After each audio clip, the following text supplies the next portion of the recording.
Break तो बाद सारे सज्जनों का स्वागत। सो दोस्तों तुसीं सुन रहे हो सिद्धू लाइव शो ते मैं सुखनैब सिद्धू अज फिर तुहाडे नाल हाज़र हां। कल नहीं हाज़र होना क्योंकि कल वीकेंड है ते अज आपां धन्नवाद कर दईए बाठ साहब दा ते फिर अगली गल करांगे। पर बाठ साहब दा धन्नवाद आपां नित्ती करदे हां, उस तो पहलां आपां धन्नवाद कर दईए उन्हां सज्जनां दा जिहड़े अपने नाल जुड़दे ने।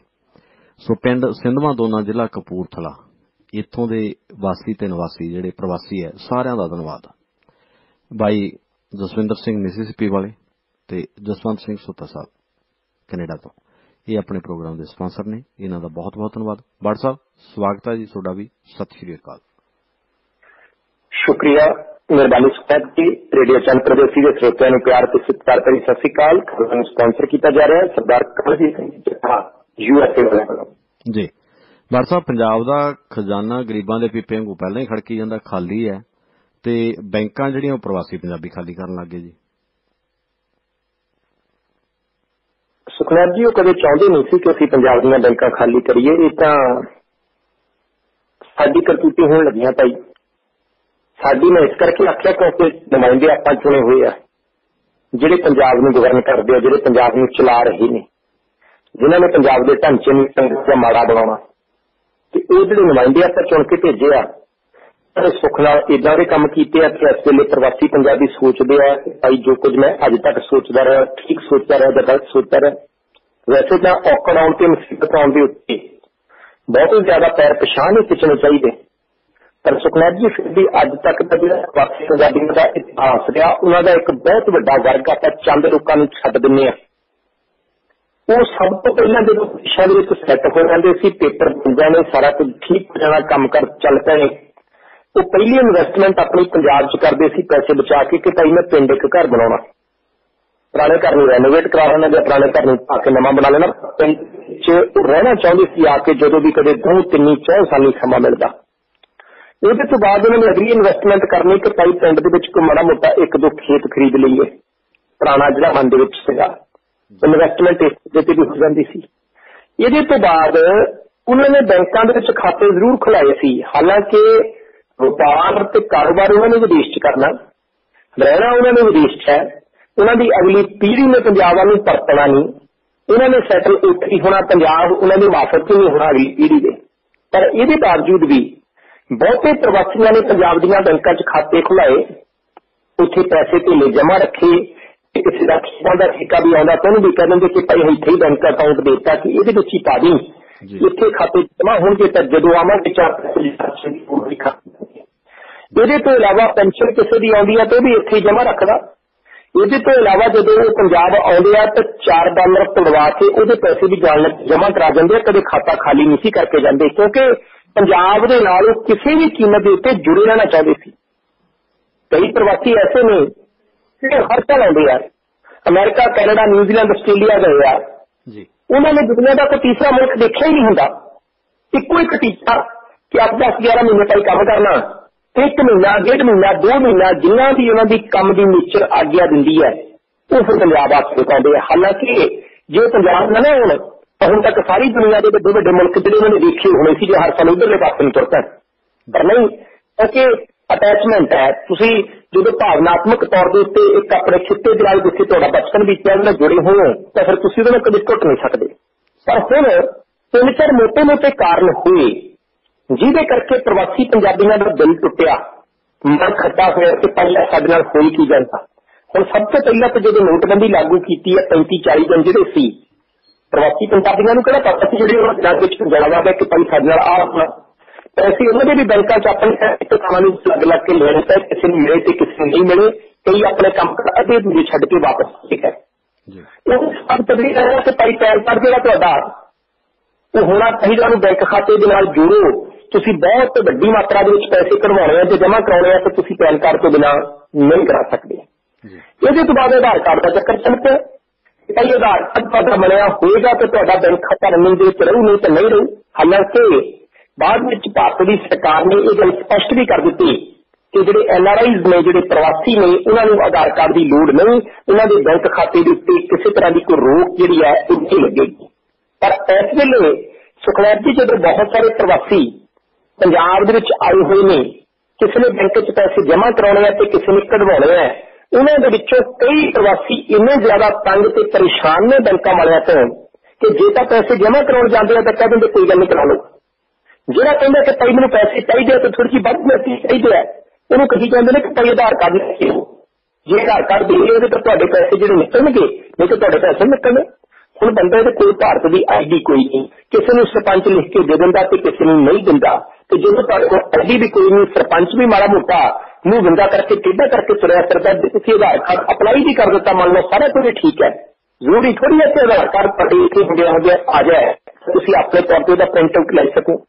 ਇਸ ਕਰਕੇ ਵੱਖ-ਵੱਖ ਕਾਰਨਾਂ ਦੇ ਕਰਕੇ ਪ੍ਰਵਾਸੀ ਪੰਜਾਬ ਤੋਂ ਭਾਰਤ ਤੋਂ ਪਰੇਸ਼ਾਨੀ ਦੀ ਹਾਲਤ ਦੇ ਵਿੱਚ ਗੁਜ਼ਰ ਰਿਹਾ। ਹੁਣ ਬਹੁਤ ਬੈਂਕਾਂ ਦੇ ਅਧਿਕਾਰੀ ਤਾਂ ਇਸੇ ਕਰਕੇ ਪੈਸੇ ਧੇਲੇ ਦੇਣ ਤੋਂ ਵਿਰੋਧ ਕਰਦੇ ਆ ਕਿ ਭਾਈ ਆਖਰੀ ਮਹੀਨਾ ਫਾਈਨੈਂਸ਼ੀਅਲ ਈਅਰ ਜਿਹੜਾ ਵਿੱਤੀ ਵਾਲਾ ਉਹਦਾ ਅੰਤ ਹੋਣ ਵਾਲਾ, ਜੇ ਕੋਈ ਜਮ੍ਹਾਂ ਕਰਾਉਂਦਾ ਤਾਂ ਆਓ ਭਗਤ ਕਰ ਲਓ, ਜੇ ਕੋਈ ਕਢਾਉਣ ਨੂੰ ਆਉਂਦਾ ਤਾਂ ਉਹਨੂੰ ਕਿਸੇ ਨਾ ਕਿਸੇ ਤਰੀਕੇ ਲਾਰੇ ਲੱਪੇ ਲਾ ਕੇ 31 ਮਾਰਚ ਦਾ ਸਮਾਂ ਕੱਢੋ। ਪਰ ਪ੍ਰਵਾਸੀਆਂ ਕੋਈ ਮਿੱਤ ਨਹੀਂ ਆਇਆ ਜਾਂਦਾ। ਸਮੱਸਿਆਵਾਂ ਦੀਆਂ ਕਈ ਦੁਬਾਰਾ ਦੀਆਂ ਹੋਰ ਕਈ ਤਰ੍ਹਾਂ ਦੀਆਂ ਸਮੱਸਿਆਵਾਂ ਨੇ। ਹੁਣ ਇੱਕ ਹੋਰ ਗੱਲ ਤੇ ਕਰਕੇ ਪ੍ਰਵਾਸੀਆਂ ਦਾ ਤਾਂ ਨਿਕਲਿਆ ਪਿਆ ਕਿਉਂਕਿ ਪਿਛਲੇ ਕਈ ਹਫ਼ਤਿਆਂ ਤੋਂ ਸੁਖਨੈਬ ਜੀ ਨੇ ਚਰਚਾ ਲਗਾਤਾਰ ਚੱਲੀ ਜਾਂਦੀ ਹੈ ਤੇ ਆਪਾਂ ਵੀ ਕੀਤੀ ਕਿ ਜੇ ਕਿਤੇ ਐਮਰਜੈਂਸੀ ਆ ਜਾਏ ਤਾਂ ਹੋ ਸਕਦਾ ਰੁਪਈਏ ਨੂੰ ਛੱਡ ਕੇ ਬਾਕੀ ਸਾਰੇ ਜਿਹੜੇ ਤੁਹਾਡੇ ਪੈਸੇ ਬੈਂਕ ਖਾਤੇ ਦੇ ਵਿੱਚ ਐਫਡੀ ਦੇ ਵਿੱਚ ਪਏ ਆ, ਸਰਕਾਰ ਕਹੇ ਜਾਂ ਬੈਂਕ ਕਹੇ ਕਿ ਭਾਈ ਆ ਪੈਸੇ ਤੁਹਾਨੂੰ ਨਹੀਂ ਮਿਲਣੇ, ਲੱਖ ਰੁਪਈਆ ਲੈ ਕੇ ਮੱਥਾ ਟੇਕਿਆ ਜਿੱਥੇ ਜਾਣ ਤੋਂ।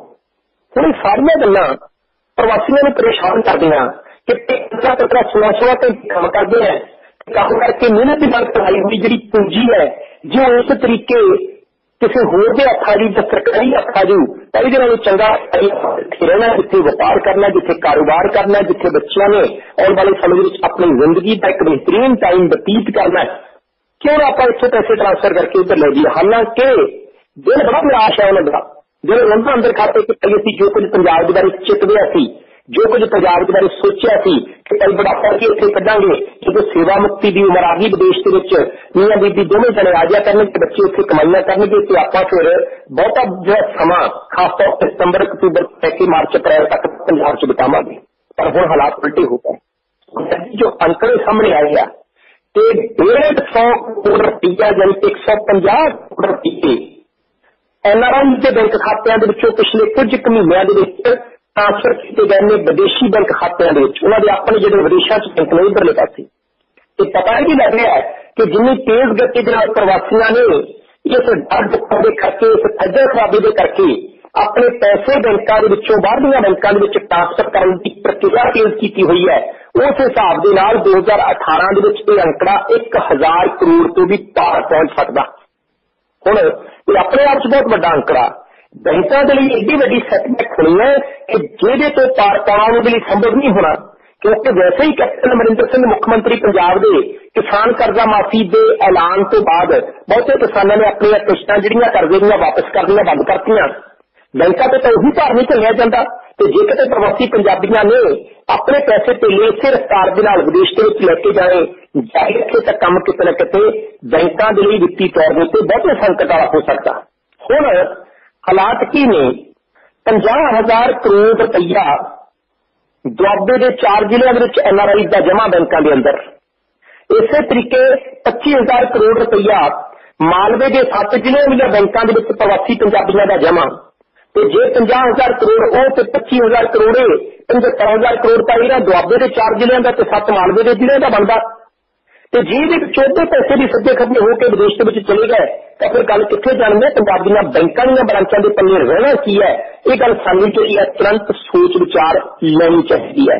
ਦੂਸਰੀ ਗੱਲ, ਘਾਟਾ ਇੱਕ ਹੋਰ ਵੀ ਪੈ ਰਿਹਾ ਪ੍ਰਵਾਸੀ ਪੰਜਾਬੀਆਂ ਦੇ ਮਨ ਖੱਟੇ ਹੋਣ ਦੇ ਕਰਕੇ। ਸੁਖਨੈਬ ਜੀ, ਆਪਾਂ ਕਈ ਵਾਰ ਗੱਲ ਕੀਤੀ ਕਿ ਰੀਅਲ estate ਦਾ ਕਾਰੋਬਾਰ ਮੁੱਢਲੇ ਨੂੰ ਡਿੱਗਿਆ। ਰੀਅਲ estate ਦੇ ਕਾਰੋਬਾਰ ਦੇ ਵਿੱਚ ਤੇਜ਼ੀ ਆ ਹੀ ਨਹੀਂ ਰਹੀ। ਕਿਉਂ ਨਹੀਂ ਆਈ ਭਾਈ? ਕੋਈ ਸਮਾਂ ਸੀ ਪ੍ਰਵਾਸੀ ਆਉਂਦੇ ਸੀ ਕਿ ਭਾਈ ਆਪਾਂ ਪਿੰਡ ਦੇ ਵਿੱਚ ਵੀ ਜ਼ਮੀਨ ਪ੍ਰਾਪਰਟੀ ਖਰੀਦਣਾ ਨਹੀਂ ਹੈ, ਸ਼ਹਿਰ ਦੇ ਨੇੜੇ ਵੀ ਕਿਤੇ ਘਰ ਬਣਾ ਕੇ ਰਹਿਣਾ ਪਵੇ, ਇੱਕ ਅੱਧਾ ਪਲਾਟ ਉੱਥੇ ਵੀ ਖਰੀਦ ਲਏ। ਪ੍ਰਵਾਸੀਆਂ ਨੇ ਪੈਸੇ ਕੀਤੇ ਸੀ ਇਨਵੈਸਟ, ਪਰ ਇਸ ਵਾਰ ਤਾਂ ਕਈ ਪ੍ਰਵਾਸੀ ਐਸੇ ਟੱਕਰੇ ਹੈ ਕਹਿੰਦੇ ਭਾਈ ਜਿੰਨੇ ਵੀ ਮਿਲਦੇ ਅੱਧੇ ਪੌਣੇ ਪੈਸੇ, ਮੈਂ ਤਾਂ ਪਿੰਡ ਦੀ ਜ਼ਮੀਨ ਵੀ ਵੇਚ ਦੇਣੀ ਹੈ, ਮੈਂ ਤਾਂ ਘਰ ਵੀ ਸੇਲ ਦੇ ਉੱਤੇ ਲਾਤਾ, ਮੈਂ ਤਾਂ ਸ਼ਹਿਰ ਵਾਲਾ ਪਲਾਟ ਰੱਖਣਾ ਹੀ ਨਹੀਂ। ਇਨਵੈਸਟਮੈਂਟ ਦੇ ਕਰਕੇ ਇਸ ਦਾ ਕਾਰੋਬਾਰ ਉੱਪਰ ਨੂੰ ਉੱਠਿਆ ਸੀ। ਜਦੋਂ ਉਹਨਾਂ ਨੇ ਇਨਵੈਸਟਮੈਂਟ ਵਾਪਸ ਖਿੱਚਣੀ ਸ਼ੁਰੂ ਕਰ ਦਿੱਤੀ ਹੈ ਤਾਂ ਪੰਜਾਬ ਦੇ ਪ੍ਰਾਪਰਟੀ ਦੇ ਕਾਰੋਬਾਰ ਦੇ ਪੱਲੇ ਰਹੇਗਾ ਕੀ? ਸੁਖਨੈਬ ਜੀ, ਧਿਆਨ ਤਾਂ ਇਧਰਲੇ ਪਾਸੇ ਨੂੰ ਦੇ ਲੈਣਾ ਚਾਹੀਦਾ।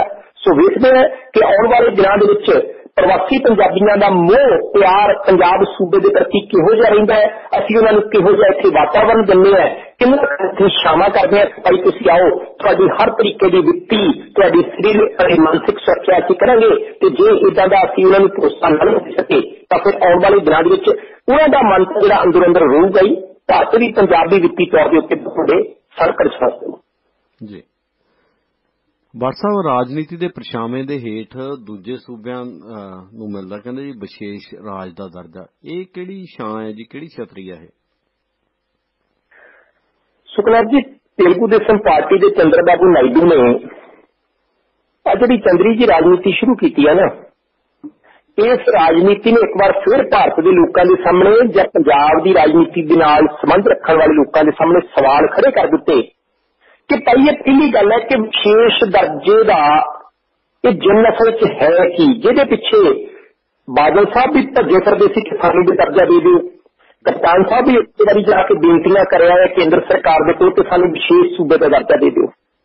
हुण असल च की है कि जे तुहानूं विशेष सूबे का दर्जा मिलिया, कोई भी प्रोजेक्ट तुहाडे सूबे च लगना, जे उन्होंने 100 रुपये का प्रोजेक्ट है, विचों 90 रुपये तक केंद्र सरकार ने उस प्रोजेक्ट के उत्ते ऐसे खर्चने हैं 100 विचों जिहड़े तुहानूं वापस करने की लोड़ नहीं, वो तुहाडे हो गए। सिर्फ 10 रुपये ऐसे होंगे, यानी 10% रुपये ही ऐसे होंगे उस प्रोजेक्ट के लिए जिहड़े तुहानूं केंद्र सरकार ने वापस करने पैने हैं, पर विशेष सूबे का दर्जा मिलने करके तुसीं 10 से 10 रुपये वापस करने, भावें 10 साल कर दिओ, तुहानूं बिल्कुल भी उहदे उत्ते ब्याज नहीं देना पएगा। जबकि जिस सूबे नूं विशेष सूबे का दर्जा नहीं मिलिया, उस सूबे नूं फिर विद इंटरस्ट पैसे वापस करने पैंदे आ, ते पैसे 10% पैसे होया कि भारत के 29 सूबे विचों 12 सूबे ऐसे ने जिन्हां विशेष सूबे का दर्जा मिला। इन्होंने मिल सकता कानून की कहता है जे तुहाडे सूबे की सीमा किसी होर देश नाल लगदी है तां भी तुसीं एलिजिबल हो सकते हो। जे तुहाडा सूबा पहाड़ी है, जे तुहाडे सूबे के लोगों की प्रति व्यक्ति आमदन बहुत घट है, जे तुहाडे सूबे दे विच जनसंख्या बहुत घट है, तो तुहानूं केंद्र सरकार कानून के मुताबिक विशेष सूबे का दर्जा देके आर्थिक तौर पर तुहाडी सहायता कर सकती है। चलो ठीक है, गल समझ आउंदी है कि जिथे मुसीबतां बहुतियां उन्होंने विशेष सूबे का दर्जा मिलना चाहिए, पर इस वेले तां निरोल सियासी पूरी तरह सियासी आधार पर बादल साहब जाते हैं, कप्तान साहब जाते हैं, नायडू साहब जाते हैं, बिहार के नीतीश कुमार होरी जाते हैं, ये सारे बंदे जाके कहते हैं कि साडे सूबे की हालत बहुत माड़ी है, आपको अपने इन्होंने कोई तर्क होंगे है कि उस आधार के उत्ते मंग करते हैं कि साडे सूबे में तुसीं विशेष सूबे का दर्जा दे दिओ। केंद्र सरकार ने सोचना विचारना होंगे तो सोच विचार के कह देंगे नहीं भाई तुहाडा हक कोई नहीं बनता। पर इसके बावजूद भी ये गल पक्की है कि मसला साडे सियासतदान का यह नहीं होंदा कि सूबे में विशेष दर्जा जरूर मिले, मसला उन्होंने यह होंदा कि असीं आपको अपने वोट बैंक नूं प्रभावित करने में कामयाब किवें होईए। हुण तेलुगु देशम पार्टी है, उन्होंने विशेष सूबे दर्जा मंगिया, नहीं मिलिया, बिस्कुट बुस्कुट खा के आ गया प्रधानमंत्री साहब जरा जो मीटिंग की 2 मंत्रियों ने, हालांकि जिहड़ा बंदा अपने जी डबो के हुण यह भी सी कि कईयां ने गलबात सुनदे आ बिस्कुट चाह के विच डबोया हुंदा ते विच रह जांदा ते मुड़ के बंदा चमचा भालदा फिरदा ते भाई विचों कढना इसने जदों हां कहना मेरे वर्गा जी। हुण सुखनाथ जी होया कि होया कि जे तां चंद्रबाबू नायडू की पार्टी नूं विशेष सूबे का दर्जा मिल जांदा कि भाई सीट कर लो, वो लोगों जाके उन्होंने कहना सी कि भाई देखो असीं लै हुण नहीं भी मिला, अगले ने कहना कि देखो भाई उन्हें नहीं दिता, असीं तां अपने नूं तिल पूरा लाया। बादल साहब भी जदों कहंदे सी कि सानूं दर्जा दे दिओ, इन्होंने देना ना कि उन्होंने पंजाब के लोगों के जाके कहना कि असीं तां मिन्नत करना बथेरा करदे हैं, पर केंद्र सरकार साडी गल नहीं सुणदी, सरकार भावें उहदी अपनी क्यों ना होवे। सो निरोल सियासत के आधार के उत्ते वोट बैंक नूं पक्किया करने के लिए इस मुद्दे नूं अगे बढ़ाया जा रहा है। 5 सूबे विशेष सूबे का दर्जा मंगते हैं, 11 नूं पहला मिलिया हुआ है, जिन्हें 5 भी मिल गया 11 5 16 हो जाने हैं, फिर अगों बाद भारत का विदेश सूबे के दर्जे वाला होना, बाकी की दर्जा ना। सुखनैब जी देखो, राजनीति तो परे उठ के पहली गल साडी केंद्र सरकार सोच विचार करे कि भाई तुसीं सारे भारत की सरकार हो, तुसीं सारे भारत सरकार के प्रतिनिध हो, तुसीं एक तरफ पहले तय करो कि जेड़े भी सूबे की जिहड़ी मुश्किल है तुसीं उहदे विच उहदी सहायता करो। दूसरी गल ਜਦੋਂ ਕੋਈ ਸੂਬੇ ਦੀ ਸਰਕਾਰ ਕੇਂਦਰ ਦੇ ਕੋਲ ਆਵੇ, ਭਾਵੇਂ ਬਿਹਾਰ ਦੇ ਨੇ, ਭਾਵੇਂ ਆਂਧਰ ਦੇ ਨੇ, ਭਾਵੇਂ ਪੰਜਾਬ ਦੇ ਨੇ, ਭਾਵੇਂ ਉੱਤਰਾਖੰਡ, ਯੂਪੀ, ਹਿਮਾਚਲ ਜਿਹੜਾ ਵੀ ਹੈ, ਉਹਨਾਂ ਨੂੰ ਪੁੱਛੋ ਕਿ ਤੁਸੀਂ ਕਿਹੜੀਆਂ ਕਿਹੜੀਆਂ ਚੀਜ਼ਾਂ ਆਪਣੇ ਸੂਬੇ ਦੇ ਲੋਕਾਂ ਨੂੰ ਮੁਫਤ ਦਿੰਦੇ ਹੋ, ਕਿੰਨਾ ਕੁ ਤੁਸੀਂ ਟੈਕਸ ਵਸੂਲ ਕਰਦੇ ਹੋ, ਤੁਸੀਂ ਲੋਕਾਂ ਨੂੰ ਲੋਲੀਪੌਪ ਮੁਫਤਖੋਰੀ ਦੇ ਤਹਿਤ ਦਿੰਦੇ ਹੋ। ਕਿਉਂਕਿ ਇਸ ਵੇਲੇ ਸੂਬਾ ਦੇ ਵਿੱਚ ਜਿਹੜੀਆਂ ਸੂਬਿਆਂ ਦੀ ਪਾਰਟੀਆਂ ਕੰਮ ਕਰਦੀਆਂ, ਉਹ ਕਹਿੰਦੀਆਂ ਨਹੀਂ ਅਸੀਂ ਟੈਕਸ ਲਾਉਣਾ, ਉਹ ਕਹਿੰਦੀਆਂ ਨਹੀਂ ਅਸੀਂ ਤੁਹਾਨੂੰ ਕੋਈ ਚੀਜ਼ ਮੁੱਲ ਦੇਣੀ ਹੈ, ਤਾਂ ਮੁਫਤੀ ਦੇਣ ਨੂੰ ਫਿਰੇ।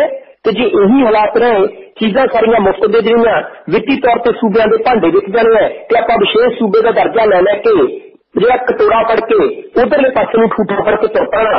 ਜੇ ਠੂਠੇ ਚ ਖੈਰ ਪੈ ਗਈ ਤਾਂ ਠੀਕ ਹੈ, ਜੇ ਨਹੀਂ ਪਈ ਤਾਂ ਵੀ ਕੋਈ ਨਹੀਂ। ਪਰ ਇਹ ਸਾਰਾ ਮਸਲਾ ਸਿਆਸੀ ਆਧਾਰ ਦੇ ਉੱਤੇ ਹੈ ਕਿ ਭਾਰਤ ਦੇਸ਼ ਦੇ ਲਈ, ਲੋਕਤੰਤਰ ਦੇ ਲਈ, ਇੱਥੋਂ ਦੀ ਵਿੱਤੀ ਸਥਿਤੀ ਦੇ ਲਈ ਇਦਾਂ ਦੀਆਂ ਵਿਸ਼ੇਸ਼ ਸੂਬਿਆਂ ਦੀਆਂ ਦਰਜਾਂ ਦੀਆਂ ਮੰਗਾਂ ਜਿਹੜੀਆਂ ਨੇ ਜਦੋਂ ਸਿਆਸੀ ਆਧਾਰ ਦੇ ਉੱਤੇ ਕੀਤੀਆਂ ਜਾਂਦੀਆਂ, ਸਿੱਧੇ ਨੁਕਸਾਨ ਦੇ ਨੇ, ਲਾਭ ਕੋਈ ਨਹੀਂ ਹੋਣਾ ਜੀ। ਭੱਟ ਸਾਹਿਬ, ਅਗਲੀ ਖਬਰ ਵੀ ਆਪਾਂ ਕਰ ਲਈਏ ਜੀ, ਫਿਰ ਬ੍ਰੇਕ ਲੈਣੇ ਆ। ਤੇ ਸੁੱਚਾ ਸਿੰਘ ਲੰਗਾਹ ਦਾ ਮਾਮਲਾ ਹੋ ਗਈ ਜੀ ਇਹਨਾਂ ਦੀ ਰਿਹਾਈ? ਫਿਰ ਸੁਖਨੈਬ ਜੀ ਅੱਛੇ ਦਿਨ ਆਉਣ ਵਾਲੇ ਸੀ, ਲੱਗਦਾ ਕਿ ਕੰਮ ਫੇਰ ਖਰਾਬ ਹੋ ਜਾਣਾ ਜੀ। ਪੰਨੂ ਸਾਹਿਬ ਵੀ ਵੈਸੇ ਤਾਂ ਬੜੇ ਵਿਸਥਾਰ ਦੇ ਵਿੱਚ ਇਸ ਮੁੱਦੇ ਤੇ ਗੱਲ ਕਰਕੇ ਗਏ ਆ। ਦੇਖੋ, ਭਾਰਤ ਦੇ ਵਿੱਚ ਆਪਾਂ ਬਾਰ-ਬਾਰ ਇੱਕ ਗੱਲ ਕਰਦੇ ਹਾਂ ਕਿ ਅਦਾਲਤਾਂ 'ਚ ਕੇਸ ਬਹੁਤ ਨੇ, 20 ਸਾਲ ਫੈਸਲੇ ਨਹੀਂ ਹੁੰਦੇ। ਇੱਕ ਦਿਨ ਦੇ ਵਿੱਚ 200 ਕੇਸ ਜਿਹੜਾ ਇੱਕ ਜੱਜ ਦੀ ਅਦਾਲਤ ਦੇ ਵਿੱਚ ਲੱਗਿਆ ਹੁੰਦਾ। ਬਾਹਰ ਲਿਸਟ ਹੀ ਦੇਖ ਲਓ ਕਿਸੇ ਅਦਾਲਤ ਦੀ ਜਾ ਕੇ ਕਿ ਕਿੰਨੇ ਕੇਸਾਂ ਦੀ ਅੱਜ ਅਗਲੀ ਸੁਣਵਾਈ ਕਰਨੀ, ਉੱਥੋਂ ਪਤਾ ਲੱਗਦਾ। ਹੁਣ ਸੁੱਚਾ ਸਿੰਘ ਲੰਗਾਹ ਅਕਾਲੀ ਦਲ ਦਾ ਬਹੁਤ ਵੱਡਾ ਲੀਡਰ, ਬੱਚਾ ਜਾਣਦਾ ਸੁੱਚਾ ਸਿੰਘ ਲੰਗਾਹ ਨੂੰ, ਸੀ ਲੀਡਰ, ਬੜਾ ਮਸ਼ਹੂਰ ਹੋ ਗਿਆ ਜੀ। ਹਾਂਜੀ, ਹੁਣ ਦੇਖੋ ਜਿਹੜਾ ਬੰਦਾ ਪਰਦੇ ਦੇ ਉੱਤੇ ਆ ਜਾਂਦਾ ਉਹਨੂੰ ਤਾਂ ਮਸ਼ਹੂਰ ਹੋਣਾ ਹੀ ਹੈ ਜੀ। ਫਿਰ ਹੋਇਆ ਕੀ, ਉਹ ਬੰਦਾ ਅਕਾਲੀ ਦਲ ਦਾ ਜ਼ਿਲ੍ਹਾ ਪ੍ਰਧਾਨ, ਉਹ ਬੰਦਾ ਸ਼੍ਰੋਮਣੀ ਕਮੇਟੀ ਦਾ ਮੈਂਬਰ, ਸ਼੍ਰੋਮਣੀ ਕਮੇਟੀ ਦੀ ਧਰਮ ਪ੍ਰਚਾਰ ਕਮੇਟੀ ਦਾ ਮੈਂਬਰ, ਉਹ ਬੰਦਾ ਅਕਾਲੀ ਦਲ ਦਾ ਜ਼ਿਲ੍ਹਾ ਜਥੇਦਾਰ, ਡੇਰਾ ਬਾਬਾ ਨਾਨਕ ਹਲਕੇ ਦਾ ਇੰਚਾਰਜ। ਮਾਝੇ ਦੇ ਵਿੱਚ ਅਕਾਲੀ ਦਲ ਨੇ ਕੋਈ ਫੈਸਲਾ ਲੈਣਾ ਹੋਵੇ ਤਾਂ ਫੈਸਲਾ ਕੋਈ ਭੂਮਿਕਾ ਕੌਣ ਨਿਭਾਉਂਦਾ ਸੀ? ਸੁੱਚਾ ਸਿੰਘ ਲੰਗਾਹ। ਚਲੋ ਵੀਡੀਓ ਸੋਸ਼ਲ ਮੀਡੀਆ ਤੇ ਵਾਇਰਲ ਹੋਈ, ਬੜੀ ਇਤਰਾਜ਼ਯੋਗ ਵੀਡੀਓ ਸੀ। ਉਹਦੇ ਤੋਂ ਬਾਅਦ ਅਕਾਲ ਤਖਤ ਸਾਹਿਬ ਨੇ ਸਿੱਖੀ ਚੋਂ ਛੇਕਤਾ, ਅਕਾਲੀ ਦਲ ਨੇ ਪਾਰਟੀ ਚੋਂ ਛੇਕਤਾ, ਸ਼੍ਰੋਮਣੀ ਕਮੇਟੀ ਨੇ ਧਰਮ ਪ੍ਰਚਾਰ ਕਮੇਟੀ ਚੋਂ ਬਾਹਰ ਕੱਢ ਕੇ ਮਾਰਿਆ। ਤੇ ਸੁੱਚਾ ਸਿੰਘ ਲੰਗਾਹ ਦੇ ਖਿਲਾਫ ਔਰਤ ਇੱਕ ਪਰਚਾ ਦਰਜ ਕਰਾਉਂਦੀ ਹੈ, ਬਕਾਇਦਾ ਇੱਕ ਵੀਡੀਓ ਦੇ ਕੇ ਕਲਿੱਪ ਕਿ ਇਹ ਬੰਦਾ ਸੁੱਚਾ ਸਿੰਘ ਲੰਗਾਹ ਮੇਰੇ ਨਾਲ ਧੱਕਾ ਕਰਦਾ ਰਿਹਾ, ਮੈਨੂੰ ਧਮਕੀਆਂ ਦਿੰਦਾ ਰਿਹਾ, ਮੈਨੂੰ ਬਲੈਕਮੇਲ ਕਰਦਾ ਰਿਹਾ, ਮੇਰੀ ਇਹਨੇ ਜ਼ਮੀਨ ਵਿਕਵਾਤੀ, ਰੁਪਈਏ 30 ਲੱਖ ਦੀ ਵਿਕੀ, ਮੈਨੂੰ ਦਿੱਤਾ 4 ਲੱਖ, ਬਾਕੀ 26 ਲੱਖ ਦਾ ਕਹਿੰਦਾ ਸੀ ਚੰਡੀਗੜ੍ਹ ਪਲਾਟ ਲੈ ਦੂੰ, ਨਾ ਪਲਾਟ ਲੈ ਕੇ ਦਿੱਤਾ, ਮੇਰਾ ਧੋਖਾ ਧੜੀ ਬੜੀ ਹੋਈ ਹੈ। ਚਲੋ ਇਹ ਵੀ ਕਹਿ ਦਿੱਤਾ ਬੀਬੀ ਨੇ ਕਿ ਵੀਡੀਓ ਤਾਂ ਮੈਨੂੰ ਤਾਂ ਬਣਾਉਣੀ ਪਈ ਕਿਉਂਕਿ ਇਹ ਬੰਦੇ ਦੇ ਕਾਲੇ ਕਾਰਨਾਮੇ ਦਾ ਤੁਸੀਂ ਮੰਨਣੇ ਨਹੀਂ ਸੀ ਕਿ ਇਦਾਂ ਕਰ ਸਕਦਾ। ਚਲੋ ਸੁੱਚਾ ਸਿੰਘ ਲੰਗਾਹ ਜੇਲ੍ਹ 'ਚ ਚਲੇ ਗਿਆ। ਜੇਲ੍ਹ 'ਚ ਜਾ ਕੇ ਉਹ ਕਹਿੰਦਾ ਮੇਰੇ ਹੁਣ ਪੀੜ ਬੜੀ ਹੁੰਦੀ ਹੈ, ਰਜਿੰਦਰਾ ਹਸਪਤਾਲ, ਫਿਰ PGI, ਫਿਰ ਅਦਾਲਤ ਜ਼ਮਾਨਤ ਦੀ ਅਰਜ਼ੀ ਲਾਉਂਦਾ ਰੱਦ ਹੋ ਜਾਂਦੀ ਹੈ। ਪਰ ਹੈਰਾਨੀ ਦੀ ਗੱਲ ਹੈ, ਅਚਾਨਕ ਉਹ ਬੀਬੀ ਕਹਿੰਦੀ ਹੈ ਕਿ ਨਾ ਭਾਈ ਮੈਂ ਨਹੀਂ ਜਾਣਦੀ ਸੁੱਚਾ ਸਿੰਘ ਲੰਗਾਹ ਨੂੰ, ਕੌਣ ਹੈ, ਕਿੱਦਾਂ ਦਾ ਹੈ, ਮੈਨੂੰ ਤਾਂ ਪਤਾ ਹੀ ਕੁਝ ਨਹੀਂ, ਮੈਂ ਉਹਨੇ ਕਦੀ ਮਿਲੀ ਵੀ ਨਹੀਂ, ਮੇਰਾ ਕਦੀ ਟੈਲੀਫੋਨ ਤੇ ਵੀ ਵਾਰਤਾਲਾਪ ਨਹੀਂ ਹੋਇਆ, ਮੈਂ ਸ਼ਕਲ ਹੀ ਨਹੀਂ ਜਾਣਦੀ। ਬੀਬੀ ਨੇ ਵੀ ਕਹਿਤਾ ਕਿ ਪੁਲਿਸ ਵਾਲਿਆਂ ਨੇ ਧੱਕੇ ਨਾਲ ਮੇਰੇ ਤੋਂ ਸ਼ਿਕਾਇਤ ਪੇਪਰਾਂ ਦੇ ਉੱਤੇ ਦਸਤਖਤ ਕਰਾ ਲਿਆ ਸੀ, ਮੈਂ ਤਾਂ ਕਿਸੇ ਦੇ ਖਿਲਾਫ ਸ਼ਿਕਾਇਤ ਕੀਤੀ ਨਹੀਂ। ਜਦੋਂ ਸ਼ਿਕਾਇਤ ਕਰਤਾ ਅਦਾਲਤ ਦੇ ਵਿੱਚ ਜਾ ਕੇ ਸਾਰਾ ਕੁਝ ਆਖਣ ਲੱਗ ਪਏ, ਇਹਦਾ ਮਤਲਬ ਹੈ ਕਿ ਫਿਰ ਉਸ ਕੇਸ ਦੇ ਵਿੱਚ ਰਹਿੰਦਾ ਕੱਖ ਨਹੀਂ। ਉਮੀਦ ਸੀ ਕਿ ਸੁੱਚਾ ਸਿੰਘ ਲੰਗਾਹ ਨੂੰ ਕਿਸੇ ਵੀ ਵੇਲੇ ਜ਼ਮਾਨਤ ਮਿਲ ਜਾਣੀ ਹੈ, ਪਰ ਹੁਣ ਇੱਕ ਅੜਿੱਕਾ ਪੈ ਗਿਆ।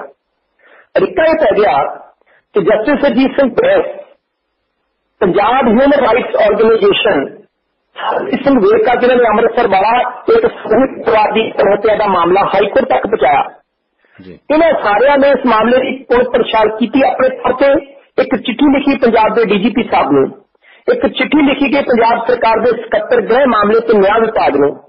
ਉਹਦੇ ਚੋਂ ਕੀ ਉਹ ਕਹਿੰਦੇ ਸਿੱਧੇ ਤੌਰ ਤੇ ਔਰਤ ਦੇ ਨਾਲ ਵੱਜਿਆ ਬਹੁਤ ਸੌਦਾ, ਤੇ ਸੌਦਾ ਵੱਜਣ ਤੋਂ ਬਾਅਦ ਹੁਣ ਇਸ ਮਾਮਲੇ ਨੂੰ ਹੱਲ ਦੇਖਣ ਦਾ ਯਤਨ ਕੀਤਾ ਜਾ ਰਿਹਾ। ਠੋਕੇ ਕਾਰਵਾਈ ਕਰੇ DGP ਸਾਹਿਬ ਇਦਾਂ ਦੇ ਬੰਦਿਆਂ ਦੇ ਉੱਤੇ। ਹੁਣ ਹੋਇਆ ਕੀ, ਪਹਿਲਾਂ ਬੀਬੀ ਕਿਸੇ ਇੱਕ ਵੀਡੀਓ ਮੈਂ ਬਣਾਈ ਹੈ, ਹੁਣ ਬੀਬੀ ਕਹਿੰਦੀ ਵੀਡੀਓ 'ਚ ਮੈਂ ਹੈ ਹੀ ਨਹੀਂ, ਮੈਂ ਮੈਨੂੰ ਪਤਾ। ਉਹ ਬੀਬੀ ਕਹਿੰਦੀ ਮੈਂ ਸੁੱਚਾ ਸਿੰਘ ਲੰਗਾਹ ਨੂੰ ਕਦੇ ਮਿਲੀ ਨਹੀਂ, ਮੈਂ ਜਾਣਦੀ ਨਹੀਂ। ਹਾਲਾਂਕਿ ਬਹੁਤ ਸਾਰੀਆਂ ਟੈਲੀਫੋਨ ਕਾਲਸ ਜਿਹੜੀਆਂ ਉਹਨਾਂ ਦੇ ਬਾਬਤ ਪਤਾ ਲੱਗਾ ਕਿ ਇਹ ਸੁੱਚਾ ਸਿੰਘ ਲੰਗਾਹ ਤੇ ਇਸ ਬੀਬੀ ਦੇ ਦਰਮਿਆਨ ਆਈ ਹੈ। ਇਹਦੇ ਤੋਂ ਇਲਾਵਾ ਜਿਹੜੀ ਜ਼ਮੀਨ ਦਾ ਉਦੋਂ ਬੀਬੀ ਨੇ ਰੌਲਾ ਪਾਇਆ ਸੀ ਕਿ ਮੇਰੀ ਇੱਕ ਜ਼ਮੀਨ 30 ਲੱਖ ਰੁਪਏ ਦੀ ਸੁੱਚਾ ਸਿੰਘ ਲੰਗਾਹ ਨੇ ਵਿਕਾ ਕੇ 26-27 ਲੱਖ ਰੁਪਏ ਰੱਖ ਲਿਆ, ਉਹ ਜ਼ਮੀਨ ਸੁੱਚਾ ਸਿੰਘ ਲੰਗਾਹ ਦੇ ਗ੍ਰਿਫਤਾਰ ਹੋਣ ਤੋਂ ਬਾਅਦ ਉਸ ਬੀਬੀ ਦੇ ਇੱਕ ਪਰਿਵਾਰਕ ਮੈਂਬਰ ਦੇ ਨਾਲ ਦੁਬਾਰਾ ਟ੍ਰਾਂਸਫਰ ਮਿਲੀ ਹੈ। ਭਾਈ ਜਿਹੜੇ ਬੰਦੇ ਨਾਲ ਤੁਹਾਡੀ ਦੁਸ਼ਮਣੀ, ਜਿਹੜਾ ਬੰਦਾ ਤੁਹਾਡੇ ਪਰਚੇ ਦੇ ਕਰਕੇ ਜੇਲ੍ਹ ਦੇ ਅੰਦਰ, वो बंदा अपनी जी जमीन है या उस बंदे का कोई परिवारक मैंबर उस जमीन तुहाडे वापस ना क्यों करेगा? ये तो इस दस्तावेज दिते माल महकमे के बकायदा इस कंप्लेंट के नाल कि आ देखो इन्नी तरीक नूं इस जमीन की मालकी ट्रांसफर हुई है। दूसरे पासे ये नाल कुछ आर्थिक तौर के उत्ते लेन देन जिहड़ा होया है उहदे बाबत भी सबूत देने का यतन किया गया। हुण सुखनैब जी जेता DGP साहब ने ठोक लगा इस मुद्दे पर कार्रवाई की, पहली गल सुच्चा सिंह रंगा की जमानत अगे खसकी जानी है। दूसरी गल अदालत का इतना समा खराब किया, कितनी बार सुच्चा सिंह रंगा की पेश नहीं, कितनी बार सुनवाई नहीं। पहला बीबी कहती है कि सारा कुछ होता रहा, हुण बीबी कहती मैं सुच्चा सिंह रंगा जानती ने कितने कितनी इदा के लोगों के कानूनी कार्रवाई होनी चाहिए है। अदालतों का बेशकीमती खजाना इसे तरीके अदा करूंगा। एक छोटी कुड़ी हो गई सुखराज जी बीबी कहती सी कि मेरा खेत 30 लाख का विकया, हुण माल महकमे रिकॉर्ड किया कि 9.5 लाख रुपया लिखा हुआ उसकी कीमत। इसका मतलब एक होर फ्रॉड पता तुहानू भी है, पता मैनू भी है, पता सुनने वाले भी है कि पंजाब दे विच बाजार कीमत कोई होर हुंदी है, सौदा उस कीमत से हुंदा है कि सरकारी भाड़े ते रजिस्ट्री जिहड़ी है फीस सरकार नूं दित्ती जांदी है। बीबी कहती है खेत वेचिया मैं 30 लाख का, सरकार के कागजात में 9.5 लाख का विकया। इसका मतलब है कि बाकी 20-22 लाख रुपये से जिन्नी सरकारी फीस लगनी सी उस फीस नूं बचाउण दे चक्करां दे विच पंजाब सरकार नूं भी वित्ती तौर के उत्ते घाटा पाया गया। परचा इस मुद्दे पर भी दर्ज हो जाना चाहिए। गवाही तो मुक्ति का परचा का बात की गल है कि सबसे वड्डी गल बीबी मुक्त दी कोई गल नहीं, पर जिहड़ी वीडियो शरेआम दुनिया पर्दे च लोकां ने देखी उस वीडियो विच है कौन जो लंगाई के नाल कौना, वो सारिया चीजा कितने ना कितने बहुत बड़े सवाल बन के खड़ी है जी। बुलेट के पटाकियां की गूंज की गल करांगे जी, ते कुछ मुद्दे होर है जिहड़े वो साझे करांगे बस एक छोटी जी ब्रेक तो बाद।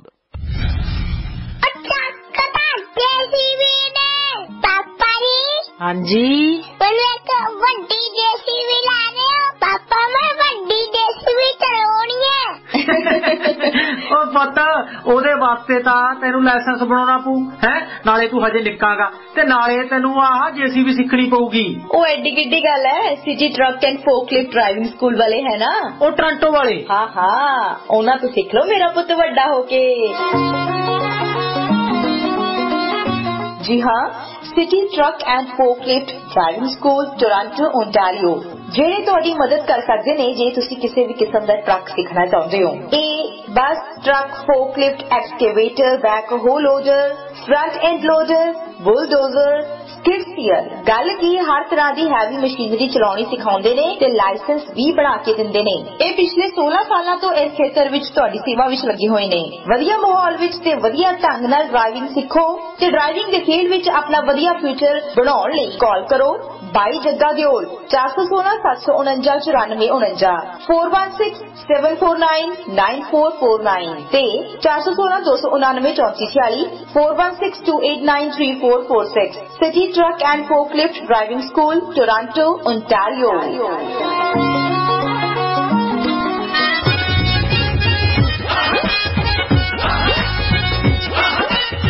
City truck and tyre repair, cancer city cancer, जिथे trailer repair, oil change, brake service, DPS clean, road service, APU service, AC work, electrician work, welding, DOT annual inspection, reefer unit service, computer diagnostics, Cat, Cummins, Detroit, Volvo, Paccar, Mack force, DPF force regen, new clutch install ते नवे पुराने tyre बदलवा सकते हो।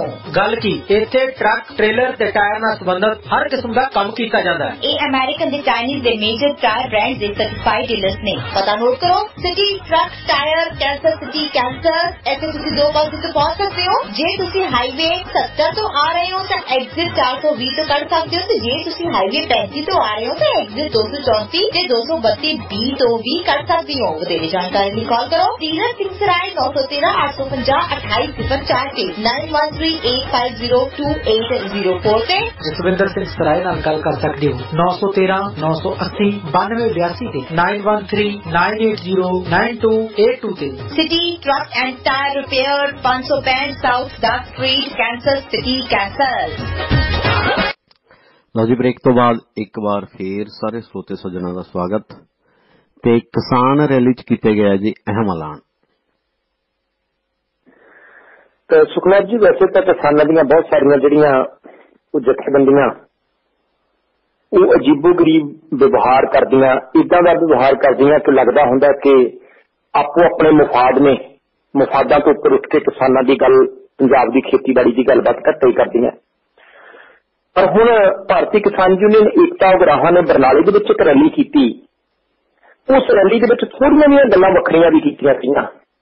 ਆਮ ਤੌਰ ਤੇ ਕਿਸਾਨਾਂ ਦਾ ਕੋਈ ਇਕੱਠ ਹੋਵੇ, ਪ੍ਰੈਸ ਕਾਨਫਰੰਸ ਹੋਵੇ, ਕੋਈ ਮੰਗ ਪੱਤਰ ਹੋਵੇ, ਉਹਦੇ ਵਿੱਚ 5-7 ਮੋਟੀਆਂ ਇੱਕੋ ਜਿਹੀਆਂ ਚੀਜ਼ਾਂ ਹੁੰਦੀਆਂ ਕਿ ਕਿਸਾਨਾਂ ਦਾ ਕਰਜ਼ਾ ਮਾਫ ਕਰ ਦਿਓ, ਹਰ ਇੱਕ ਫਸਲ ਦਾ ਘੱਟੋ ਘੱਟ ਮੁੱਲ ਨਿਰਧਾਰਿਤ ਕਰ ਦਿਓ, ਮੰਡੀਆਂ ਦੇ ਵਿੱਚ ਹੁਣ ਖੱਜਲ ਖਰਾਬੀ ਬੰਦ ਕਰ ਦਿਓ, ਖਾਦਾਂ ਤੇ ਕੀੜੇਮਾਰ ਦਵਾਈਆਂ ਦੀਆਂ ਜਿਹੜੀਆਂ ਕੀਮਤਾਂ ਨੇ ਘੱਟ ਕਰ ਦਿਓ, ਵਿਚੋਲੇ ਖਤਮ ਕਰ ਦਿਓ। ਇਹ ਸਾਰੀਆਂ ਚੀਜ਼ਾਂ ਜਿਹੜੀਆਂ ਇਹ ਚੱਲਦੀਆਂ ਆਮ ਤੌਰ ਤੇ ਕਿਸਾਨਾਂ ਦੀਆਂ ਜਥੇਬੰਦੀਆਂ ਦੇ ਸਮਾਗਮਾਂ ਦੇ ਵਿੱਚ। ਪਰ ਏਕਤਾ ਉਗਰਾਹਾਂ ਵਾਲਿਆਂ ਨੇ ਬਰਨਾਲੇ ਦੇ ਵਿੱਚ 20,000 ਦੇ ਇਕੱਠ ਵਾਲੀ ਰੈਲੀ ਕੀਤੀ। ਬਹੁਤ ਵੱਡਾ ਇਕੱਠ ਸੀ। ਆਮ ਤੌਰ ਦੇ ਉੱਤੇ 5-4 ਹਜ਼ਾਰ ਦਾ ਇਕੱਠ ਹੁੰਦਾ ਕਿਸਾਨਾਂ ਦੇ ਇਹਨਾਂ ਸਮਾਗਮਾਂ ਦੇ ਵਿੱਚ। ਹੁਣ 20,000 ਦੇ ਇਕੱਠ 'ਚ ਸਰਕਾਰ ਤੋਂ ਜੋ ਕੁਝ ਮੰਗਣਾ ਸੀ ਇੱਕ ਵੱਖਰੀ ਗੱਲ ਹੈ, ਪਰ ਉਹਦੇ ਵਿੱਚ 3-4 ਮੋਟੀਆਂ ਗੱਲਾਂ ਹੋਰ ਕੀਤੀਆਂ ਗਈਆਂ। ਸਭ ਤੋਂ ਪਹਿਲਾਂ ਤੇ ਇਹ ਕਿਹਾ ਗਿਆ ਕਿ ਜਿਹੜੇ ਕਿਸਾਨ ਵੱਡੇ ਨੇ, ਜਿਨ੍ਹਾਂ ਦੇ ਕੋਲ ਜ਼ਮੀਨ ਬਹੁਤ ਹੈ, ਉਹਨਾਂ ਨੂੰ ਕਿਸੇ ਵੀ ਤਰ੍ਹਾਂ ਦੀ ਸਰਕਾਰੀ ਸਬਸਿਡੀ ਦਾ ਲਾਭ ਨਹੀਂ ਦੇਣਾ ਚਾਹੀਦਾ, ਸਗੋਂ ਉਹਨਾਂ ਤੋਂ ਸਬਸਿਡੀਆਂ ਦੇ ਲਾਭ ਵਾਪਸ ਲੈ ਕੇ ਜਿਹੜੇ ਛੋਟੇ ਕਿਸਾਨ ਨੇ ਇਹ ਸਾਰੇ ਲਾਭ ਉਹਨਾਂ ਨੂੰ ਦਿੱਤੇ ਜਾਣ।